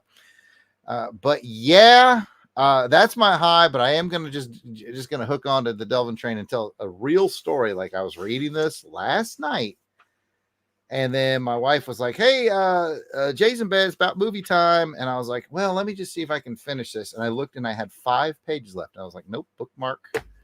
And watch the movie and come back. Because I was like, no, it's going to take me at least another 20 minutes to read these 5 pages. So, yeah, we talked about the density of Amazing Spider-Man. Yes. Holy crap. This is a dense book. Yeah, I read these back to back. And as Delvin said earlier on, there was a lot going on in Amazing Spider-Man, a lot of character moments, a lot of stuff going on. And then you get into the X-Men. Amazing Spider-Man read a lot quicker and faster than what the X-Men one did. And I was like, oh, man, just kind of dragging. But I still felt there was some good character moments in there. Delvin mentioned, Corsair talking about what happened, and Scott finally coming to the awareness of, man, my dad's been through some, it's kind of the same stuff that Cyclops has been through in a way, to see someone that he loved get hurt and just all that it's been through and the reasons why. So could it have been done a little bit better? Maybe. I think, is it with the exposition of it, or could it have been done better in the art? I don't know. I think it was just Yeah, the art's fantastic. Isaiah. I think it's just the storytelling. When we did the Spider-Man segment, when he said how many panels were on each page, I was like, man, it didn't feel that way to me when I read it. No. And and Truth in Advertising, I'm reading it through on my phone through the Marvel Universe app. Mm-hmm. And so I'm looking at it panel to panel, so it just kind of slides across for me. And I looked at this and I was like, yeah, he's right. It's the same panel count. I just think the Spider-Man story, they gave you the exposition while somehow managing to still pull you through the story. This is almost like they get to a spot and there's like, blah, stop for lots of exposition, and then continue story. Stop, wait for lots of, reflection, continue story. And it just feels a lot more start-stop to me in X-Men. I'm sorry if I made this. And I'm going to make it go longer because I felt like it was at the expense of some good storytelling. Like we were like, is Colossus going to die? Yeah. And then like they were craving it so much. They were like, oh, I'm okay. Yeah. When did he get okay? Yeah. That was a huge. Like next thing you know, he's punching down this door and it's like, I'm good, bro. He's all right. He ate a spinach or something. Like Claremont undermined his own really good storytelling from the first issue because he was in such a hurry to get so much story out here. This really needed to be 2 to 3 issues.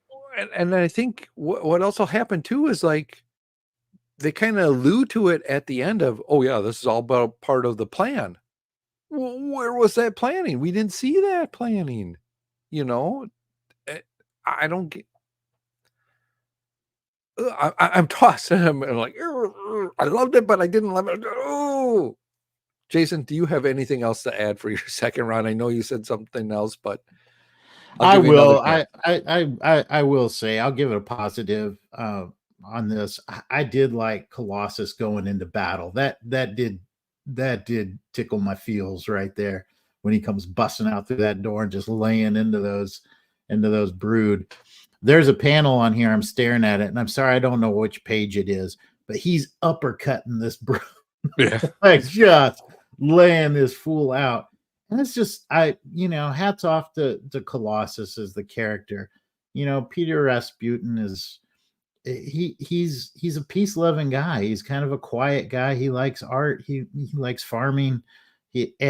Boy, there are moments in the X-Men when you get his dander up, he is going to lay into you, and you see it here in this issue. And I like that from just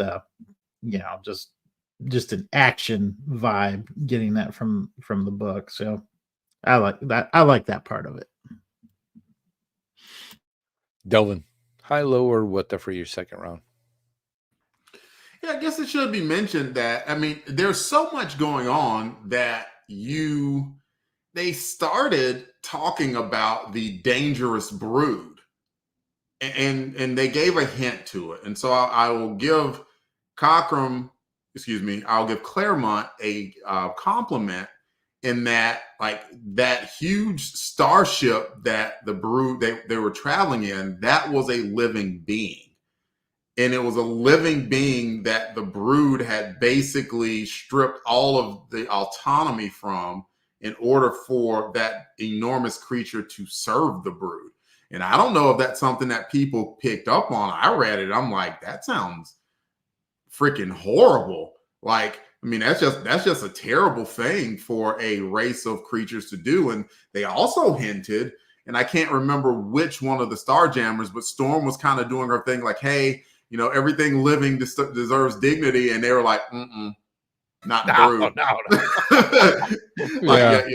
You need to dispel yourself of that notion that the brood are anything other than psychotic alien killers, and you need to go ahead and be as merciless as possible against them. So like that part, like it was a underrated part that maybe Claremont did that intentionally. There's so much action going on. Like the main point was that the X-Men all needed to get together and they needed to bring Lilandra back to Dekin, I believe it is. Jason? Yep, Jason's dying. Yep, they got to get Lilandra back to the kin, or else like they're going to destroy Earth. So like I didn't forget that, but it's like in the midst of all that, like somehow like there's so much action going on that somehow they buried a lead that the Brood are ridiculously dangerous.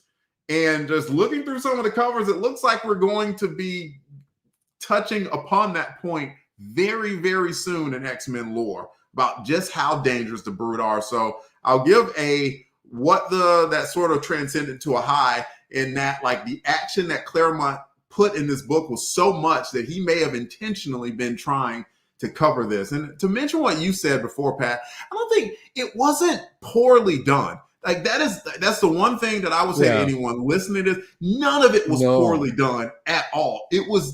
I'm almost impressed at how much Claremont and company could put into a standard 22-page story. It's insane. This is a book. This is a dang novel. And that's and I can see how it can sound critical, and I was being critical, but like it's not over the top critical because there was a bunch of story put in this book. And clearly, like Claremont does things like this for a reason, where you'll get these books and they're so busy, but then next thing you know, over the next year or so, you're like, oh, okay. I kind of see where he was going with this. Even though this book, it was a lot, I think there was a method behind the madness. Yeah. You know what? I am going to give a good analogy on what I thought about this. And it's going to be based off of just coming back from Dragon Con. I went to the airport. I'm in the airport and I got a sub at Jersey Mike's, right? And I'm getting, I'm like, give me the turkey, because I love me some turkey, which means I love me some X-Men. And I want that turkey. And the lady says, do you want it Mike's way? And Mike's way is like, let's put all this crap in here, man. I'm going to give it all this on this thing. And you got this big sub. I'm like, yeah, do it Mike's way and give me all the good stuff and give me all this tasty stuff that I want. And then when you try to eat that sub, it's like, I'm getting this big mouthful of sub in my mouth and it's just spooling out. But, it's tasty and I love it. And eventually I'll get all the flavors together. But and it's I think that's what this issue is. Yeah, it's a lot. It's a lot to get down. But thank you to Jersey Mike's for sponsoring this episode. Longbox Crusade. That's right. Let's get Jersey Mike's to do some sponsoring. I love me some Jersey Mike's. But anyway, I hope you all can kind of understand that they're, like Delvin's saying, it's such a good, tasty meal that I'm trying to get here. And I hope that this is going to pay off as we go through the further issues coming up. So with that said, I love me some Jersey Mike and I love me some X-Men.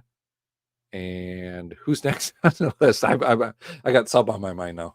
It's me, and I don't know how to follow that. It's a good analogy, though, Pat. It's like sometimes you just want some turkey and cheese, maybe a little mayo mustard, provolone, and just let it go. Oh my goodness. Yeah, I don't know what else I got. Like, I guess I keep piggybacking off of Delvin. They're all good storylines, but he's putting in so many, I feel like he's undercutting some of the good ones. Anyway, you know what? I'll just give a high to when Professor X was like, oh, zero gravity? It's on, son. His name is Charles Xavier.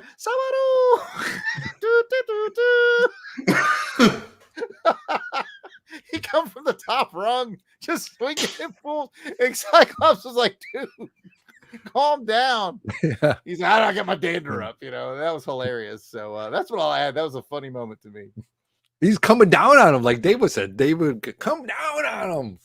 He's like, oh, zero G's? It's a Brood, too. He said something like, now my destroyed legs aren't even a factor.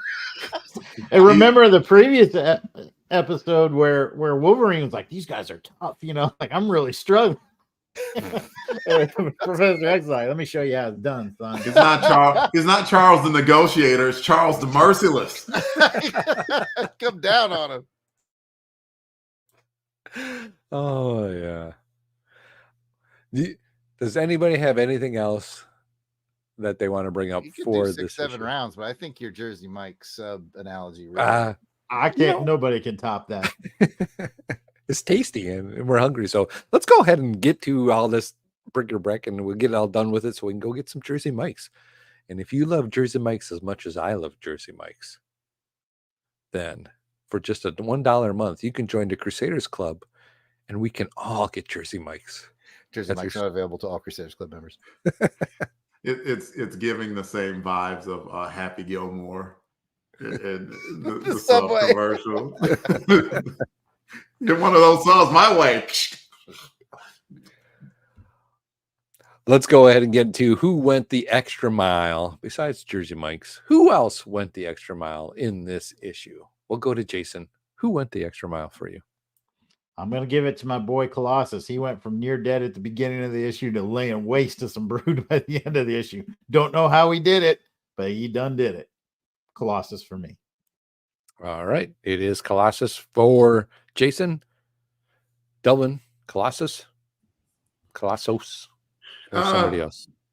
Related to Colossus, I'm going to go with Kitty because I do think she kind of had a strong character moment where she went from sort of being, the flighty teenager, but when old boy intentionally showed that video of like Colossus being killed, she's like, like, okay, yeah, I see you. I'm gonna mess you up the next day when I get my hands on you. Like, oh, dang, I like that moment. It was a cool moment. And I think that's one of those moments that Claremont puts in that if you weren't reading the last issue,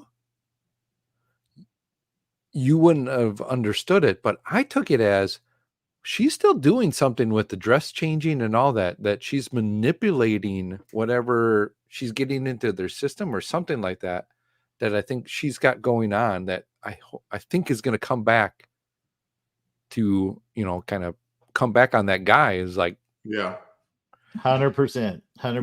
She's up to something. She's up to something, which I thought was, oh yeah, that's right. She was doing something before she mentioned it, and now she's doing it again. So cool. Good choice there, Delvin. Jarrett, who went your extra mile? Well, costume generation machines of alien technology can never go wrong. Just ask Peter Parker. With that slightly deep cut out of the way, I gotta go for Charles Maurice Feldman Xavier coming off the top rung. Man. He's like, I might do mind fights, but I also don't mind fights. Whack, whack. That is a good one as well. Man, so many to kind of choose from in this one. But I am going to go with Jason. Two cool guys with the Colossus. I got a great comment in the chat from our Elvis about Deathbird. Why did parents name her that? What did they expect her to turn out to be? Good question. You're such a bad kid, Deathbird. Deathbird. Deathbird. Why can't you be more like your sister? Lalandra. Why did you topple over all the toys, Deathbird?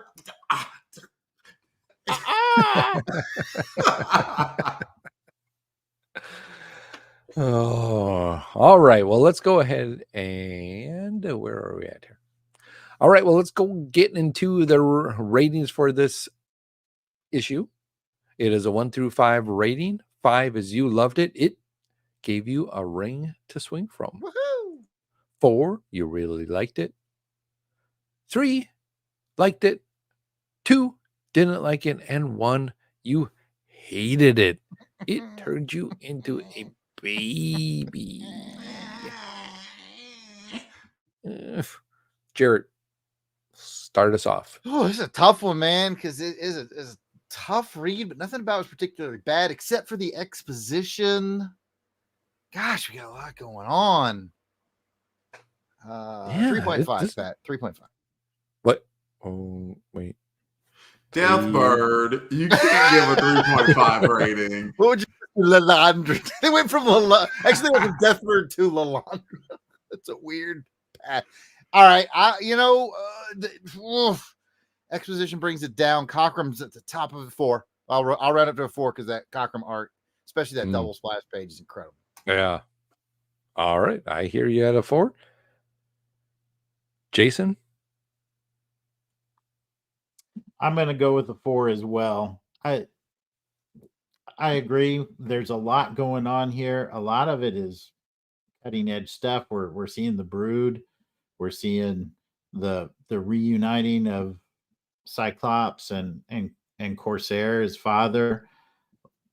A lot of exciting things happening here. It's a little, like we talked about, a little clumsily told, but man, Cockrum can bring a 3 to a 4 like that. And he does. I'm still staring at this panel of Colossus 100%. Is uppercutting this Brood right here. And it's a small panel.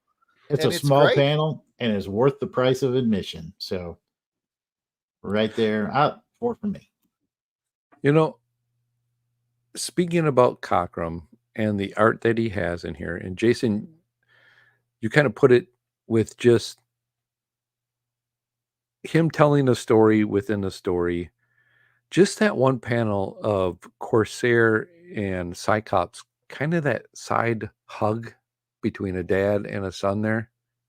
That simple cut to where they're standing, then the next panel, they're there kind of hugging it out, and the girl comes in and says, hey, we got to get going. We got to fight now.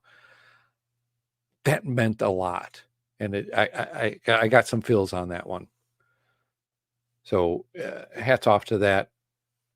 Delvin, go ahead and give us your thoughts on your.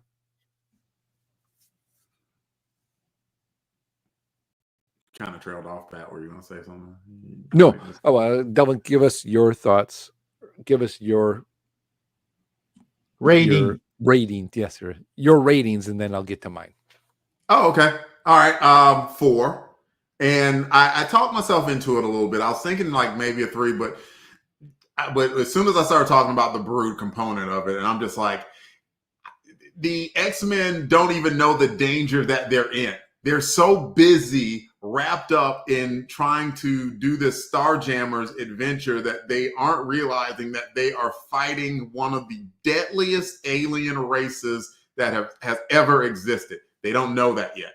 And that's I'm now just retroactively giving Chris Claremont a ton of credit for sort of burying that under this storyline that's been going on with the Starjammers. It's very easy to forget that, they're just fighting some ugly aliens. No. The Brood are something to be fearful of. So like it's made me reinterested again in the X-Men. So good job by Claremont and Company. It gets a 4. So was it Raza who gave him their first clue? Was that the one that was like, no, just kill these people? Yeah, it was either Raza or Hepzibah. Like they're like, kill them immediately. They die. Yeah, this is kind of scary moments coming up, and I'm excited for it as well too. I am at a boom, boom, like a boom, boom, boom, like a boom, boom, boom, boom. 4 guys are cool. Boom, boom. 4 guys are cool. It's a 4 for me as well. So really looking forward to where it is happening, but a lot of stuff going on in it as well. Well, that's going to bring us to the end of this part of the show. You got a comment or a question? Give us a call and leave us a voicemail. We would love to hear from you and play it on the next show. Leave us a message at 707-532-5269. That number again is 707-532-LBOX. Pick up the phone. Pick up the Brood. Kill all the Brood. We will deliver. Thank you, Jersey Mikes. We will be right back. All right. All right. Time for the wrap up. Time for the wrap it up. Need the script up for this. Hands down. We ain't got to mess around. Let's podcast. Don't mess around. Let's podcast. Let's podcast. All right, I'll get it. I'll start us off. Thank you, Dylan. You're welcome, Pat. Welcome back from the break. Now let's get to the feedback part of the show where we share your comments, emails, questions, and shares in a segment called Crusader Comments. We are thrilled to kick off these comments with special shout outs to our Crusaders Club members. These are the fine folks that have joined our crusade. They enjoy early access to special Longbox episodes, voting to help determine show content, and so much more. These are the folks reaping the benefits and giving some much appreciated support to the show. Alan W. Wright. I'll go. Angelica Wolf. Oh, Oberon Elvis. Bill Beer. Billy D. Bradley Dello. Braxton Underwood. Gary. Clinton Robeson. Captain Entropy. Clark Westfield. Dave Collins, Battle Wagon. Eric Hodges. Eric Porta. Ezra Gallo. Gary V, Regular Wagon.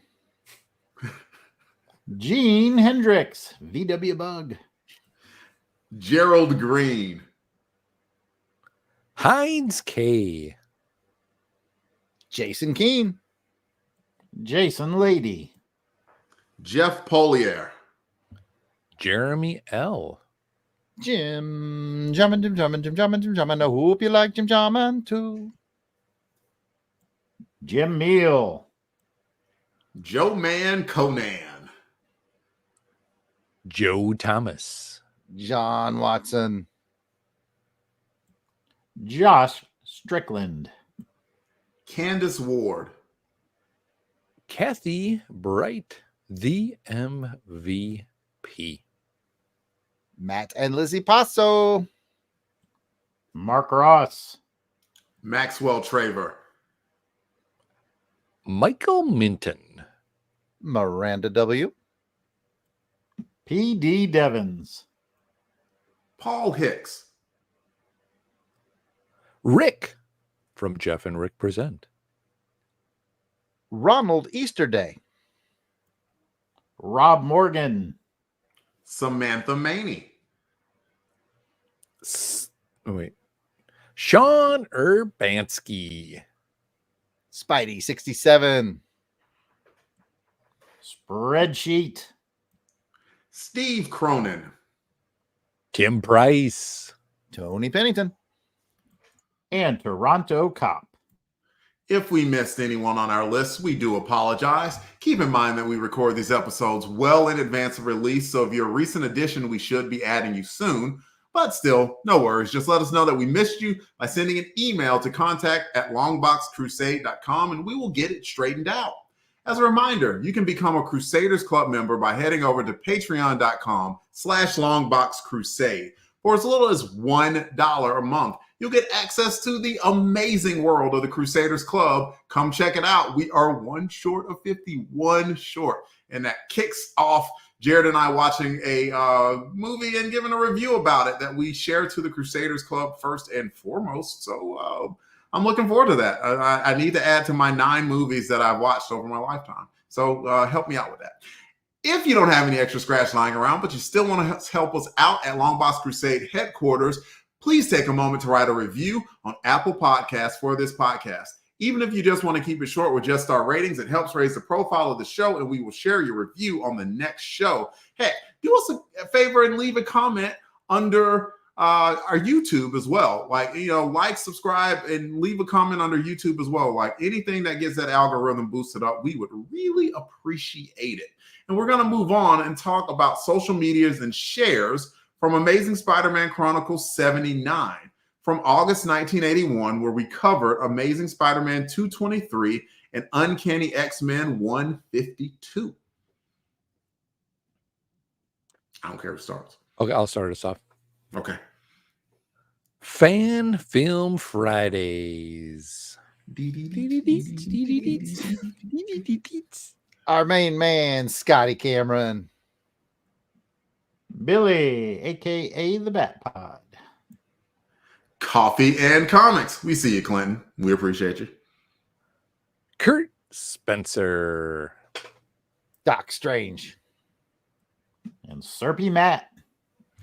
We're going to move on to some social media comments. I'll start with Scotty Cameron, who says, Red Ghost and the Super Apes feel like a product of the monkey craze in comics. Spider-Man and His Amazing Friends is a good show. We had Duke as Dr. Octopus, Bumblebee as Spider-Man, Megatron as Iceman, and the great Thaddeus himself, Optimus Prime, as Red Skull. Did they actually do those voices? Did they do that? Is he talking about voice? I believe him, yeah. I believe him too. Like I believe him too. Yeah. I'll take the next one from Alex Najako. Yeah, no idea. From Alex Najako. And Alex says, it's a great UXM story. Ultimate X-Men. Uncanny X-Men. Oh, Uncanny X-Men. It's a great Uncanny X-Men story. Emma, Massachusetts Academy was a good counterpart to Charles School. And the Hellions would fight for the New Mutants and X-Men. And the Hellions would fight the New Mutants and X-Men. Firestar and Warpath fought them and eventually changed sides. So Firestar changed sides with Warpath, and Warpath changed sides with Firestar, so they had each other's sides. What were those sides? Mac and cheese, maybe? Maybe a potato salad? Was good. Maybe. Yeah, that sounds good. Maybe a Jersey Mike's. Yeah. Chips. Fries. Does Jersey Mike's have a side with mac and Delvin cheese? looks like he has something to say. I'm not sure what it is. I know. That's why I was just trying to keep this going. Oh yeah, I forgot I was on mute. Don't worry, it wasn't important. It was Austin Powers, like one word, different meaning, homonym, and that was. Anyway, you can call and leave us a voicemail that we will play on the show. Leave a message at 707-532-5269 if you haven't listened to the show. That's 707-532-LBOX. Seriously, pick up the phone. Pick up the phone. Leave us a message. We are lonely. Like, I mean, we just sit there sometimes for hours. Staring at the phone. Why aren't people calling and leaving messages? Like, because we listen to those messages and then we just kind of huddle together and just like, oh man, you know. Like AMG would say, you look like you haven't talked comics in a while, so pick up the phone and dial. That's exactly what AMG would say. Like, what, these 90s rappers aren't doing it for you? Like, I mean, you should. Anyways, thank you to everyone for the likes, shares, follows, and comments. We appreciate your friendship and help in spreading the word about this podcast. And that is the show. Thanks everyone for Be sure to check out the website longboxcrusade.com where posts will be made for journaling this crusade. I want to thank Jarrett, Jason, and Delvin for joining me on this episode and everybody in the chat, along with everybody that is also out there watching us on Twitter and Facebook and YouTube. We got a high number today, boys, so we really appreciate it, and thank you so much for joining us. We really do. Means a lot to us, and we appreciate it when we do these live shows. Thank you, everyone out there, for watching us.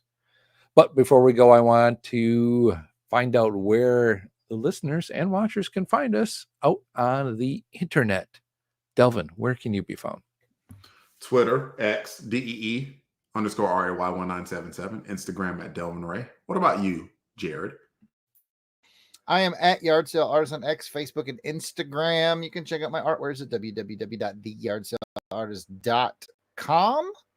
And I want to give a special shout out to Sean Adams, who commented on some Facebook stuff recently, saying some really nice things about us here at the Longbox Crusade. So just want to let you know we heard you and we appreciate you out there, Sean. Jason, where can you be found? Well, Pat, I can be found at Jason Albrick on Facebook, Instagram, and Threads. What about you, Pat? Bring it home. Jason, I am glad you asked. I can be found on the Twitter at Christatos01. And if you want to interact with us via live chat and be entered in to win some free stuff on our live raffles, join us on our next episode of Doing It live stream on YouTube. It's the second Sunday of every month at 3:30 p.m. Central Time. Check out Longbox Crusade on the YouTube and make sure you are subscribing and liking and commenting. Also put in the comment, just even a quick comment. Hey, I love the show. Thought you guys were great. Pat's awesome. Love the Jersey Mikes. And or just put in the comments as to what kind of sub you like from Jersey Mikes. We'll take that. That helps the algorithm and boosts us up to a larger audience out there. Maybe Jersey Mike's will sponsor the show. Who knows? Who knows? Oh man, if I had a Jersey Mike. Anyway. But with that, go ahead and check us out live as we are doing this recording right now. It is live, and we do thank everybody for watching us. Thanks again for joining us, and we hope you enjoyed this episode of Amazing Spider-Man Chronicles. You got a comment or a question, email us at contact@longboxcrusade.com or leave a comment on the Longbox Crusade Facebook, Instagram, Twitter, YouTube. All that is at Longbox Crusade. Until next time, take care, and please join us on the next episode as we continue on this crusade to Read them all. Jersey Mike's not an actual sponsor of the Longbox Crusade. But you could be. But you could be. All right. Woo, we did it. We did We it. Thank you did so it. much. It's the Live show. chat. It's time for some numbers. If Courtney's still out there, we may need some numbers from Courtney. Who's the She's- big winners and what are She they winning? isn't, but she left numbers. Oh, really? Oh, Good man, for her. somebody that's on the ball. I like Yeah, that. I think she was watching some football and she was watching some Racing, I think. some racing. Yeah. So she Ooh. left those numbers She's busy. and then she zoom. So the number she gave, it was 9 for what it's worth. I don't think I missed anyone. I got Kathy, Auburn Elvis, Matt Passo, Jim Neal, Billy D, Vinkman, Doc Strange, Tony Pennington, and Courtney Holland. Did I miss anybody? I don't think anyone came in after You Courtney. said Albert Elvis. You said Matt Passo, Yep. I think And we yep. got Tony P, everybody. Kathy. Yep. And yep. Okay. Yeah. Billy D. Yep. Yeah, you got Bill. Yep. All All right. right. I'll tell you So- what you're playing for if you need to get a chat in real quick for Delvin as he's selecting. I hit up a really cool storage. It's my local Christian mission. They had a warehouse sale, had a bunch of books and DVDs. So Delvin's about to pick. Someone's going to get the book and the DVD DVD. combo of You Mm. Only Live Twice. This is a vintage paperback. That's nice. Can't never go wrong with some Connery. All right, Delvin, what we got? Well, 9 means that it was whoever I randomly put the first marker on, and that would be very happy, I'm assuming, Tony Pennington. Tony P getting a 007 fix. All right. Congratulations to Tony.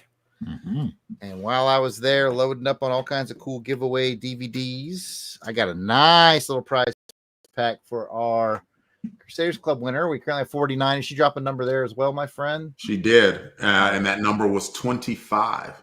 All right, let me pull that up. It takes a minute to pull up. So while it's doing that, Crusaders Club members have their benefits, ladies and gentlemen. Here's some cool ones. You're going to get a Bond movie, too. You're going to get Live and Let Die. Ooh.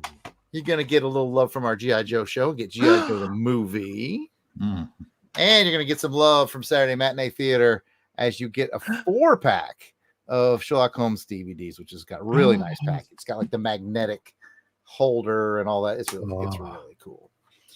Nice. That's nuts. Yes. And while that's pulling up, I think Tony is a little bit happy about that he won. Yay, what? Tony. What? All right. And you said the number was, Delvin? The number was 25, Jared. 25. All right. 1, 2, 3, 4, 5, 6, 7, 8, 9, 12, 13, 14, 15. And as a reminder, you don't need to be present, but we would love to have you present as a Crusaders Club member to win on these. I just want to double check because sometimes I land on people who don't, they say don't send me anything. Okay.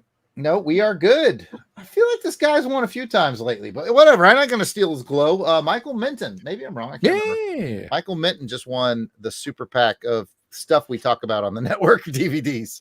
Wow. Ah, nice. Thank you, Michael. I'll make a note of that. Try to get these shipped out by next week. And this is just a good example of where the Crusaders Club money that comes in, where it's actually going, it's going back to you. Yeah, It's I use it definitely to going back purchase to you, these club things, members. and then I use it to purchase the shipping. And the worst part is that I have to go through Delvin for that. Literally every time I ask him, I'm like, "This is what I spent on the items. This is what I spent on shipping. This is what I need this month to cover it." There's a whole process, so he has to give me crap before the money ever comes through. And we laugh about it. Everyone laughs, and we should really just start making that text exchange available. Screenshot it, make available to club members as your entertainment as to what I have to put up with to get you guys your goods. I could start doing the text change reads, like we used to do back in the day. Jason catches up on the text chain. Like Jason will The end of the day phone for like 12 hours. He'll have like 50 texts from us. Just read it into the mic, and everybody will enjoy it. Yeah, I'm 2 to 3 hours behind everybody, so I catch up at the end of the day, all the stuff, and I'm like, what? What does this even mean? What does this mean? But thanks again, guys. You know what? Just a side benefit, you guys out there in listener land make this fun, because it adds an extra layer to my fun of yard sailing. Because I'm like, I see this stuff and I'm like, I own all of this, but I'm like, oh, giveaway stuff at really cheap prices. Because I got to conserve that Crusaders Club funding, because if I don't, I get emails from Delvin. Yeah. Yep. Cutting into his t-shirt money. T-shirt money. In fairness, they're great t-shirts.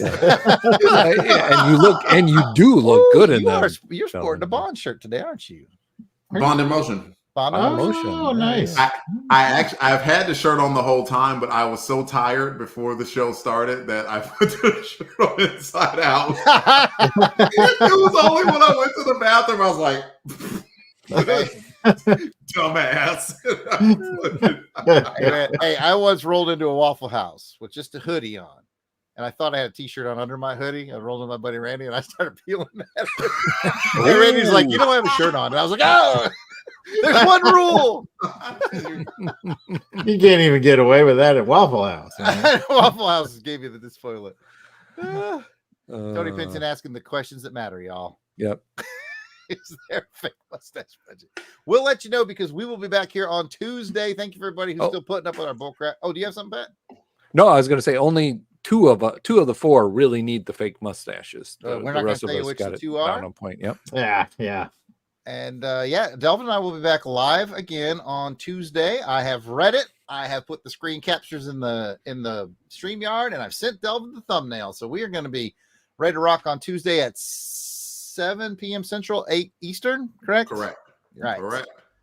So please come chat New Warriors with us. And then we haven't been making as many Wednesday secrets available to you Crusaders Club members, but we've been doing a lot of Crusademas, and we like to keep those like a secret, even from you guys. We want you to be surprised come December. And we got that coming up this Wednesday. So maybe we'll get back to some more. It's the last one. It's day 12. Surprise everyone. We record them early. But we should be getting back to maybe some of those Wednesday night secret ones just for club members. So just letting you know what's going on behind the scenes. Yeah. So make sure you get in and join the club for as little as $1 a month. You can get us to 50. You could be that person. Yep. And then you could be the 50th club member, and that will trigger Delvin and I doing another movie review. I think it's going to be Flash Gordon 1980. And we make it available just on the Crusaders Club page for months, a year. And then we may let it go to the public later on, but you guys will have it for a long time before we ever send it out to the public. All right. Well, I think we will call it a day. Thank you again, everyone. And we are so happy, so excited to see the people that have been watching us. You know what? Let's just share it with them. We hit over 100 today. Yeah, we hit over 100. So we appreciate it, everybody. Yeah. I didn't mean to steal your thunder. I don't know if you know you're going to say that or not. I was going to say it, but yeah. Okay, everybody pretend I didn't say anything. Pat, go ahead and do it again. That's Leo, everybody. That's Leo. I'm sorry. I didn't know if you looked at the numbers, but I saw the number. Yeah, we're over. Yeah, we're thank you, everybody. It means a lot to us, and we really that's do. That's the first time maybe I think cool. we've done that. So thank you for tuning in. All right, we will see everybody soon. We'll see you in a little while. See you, everybody. Freeze.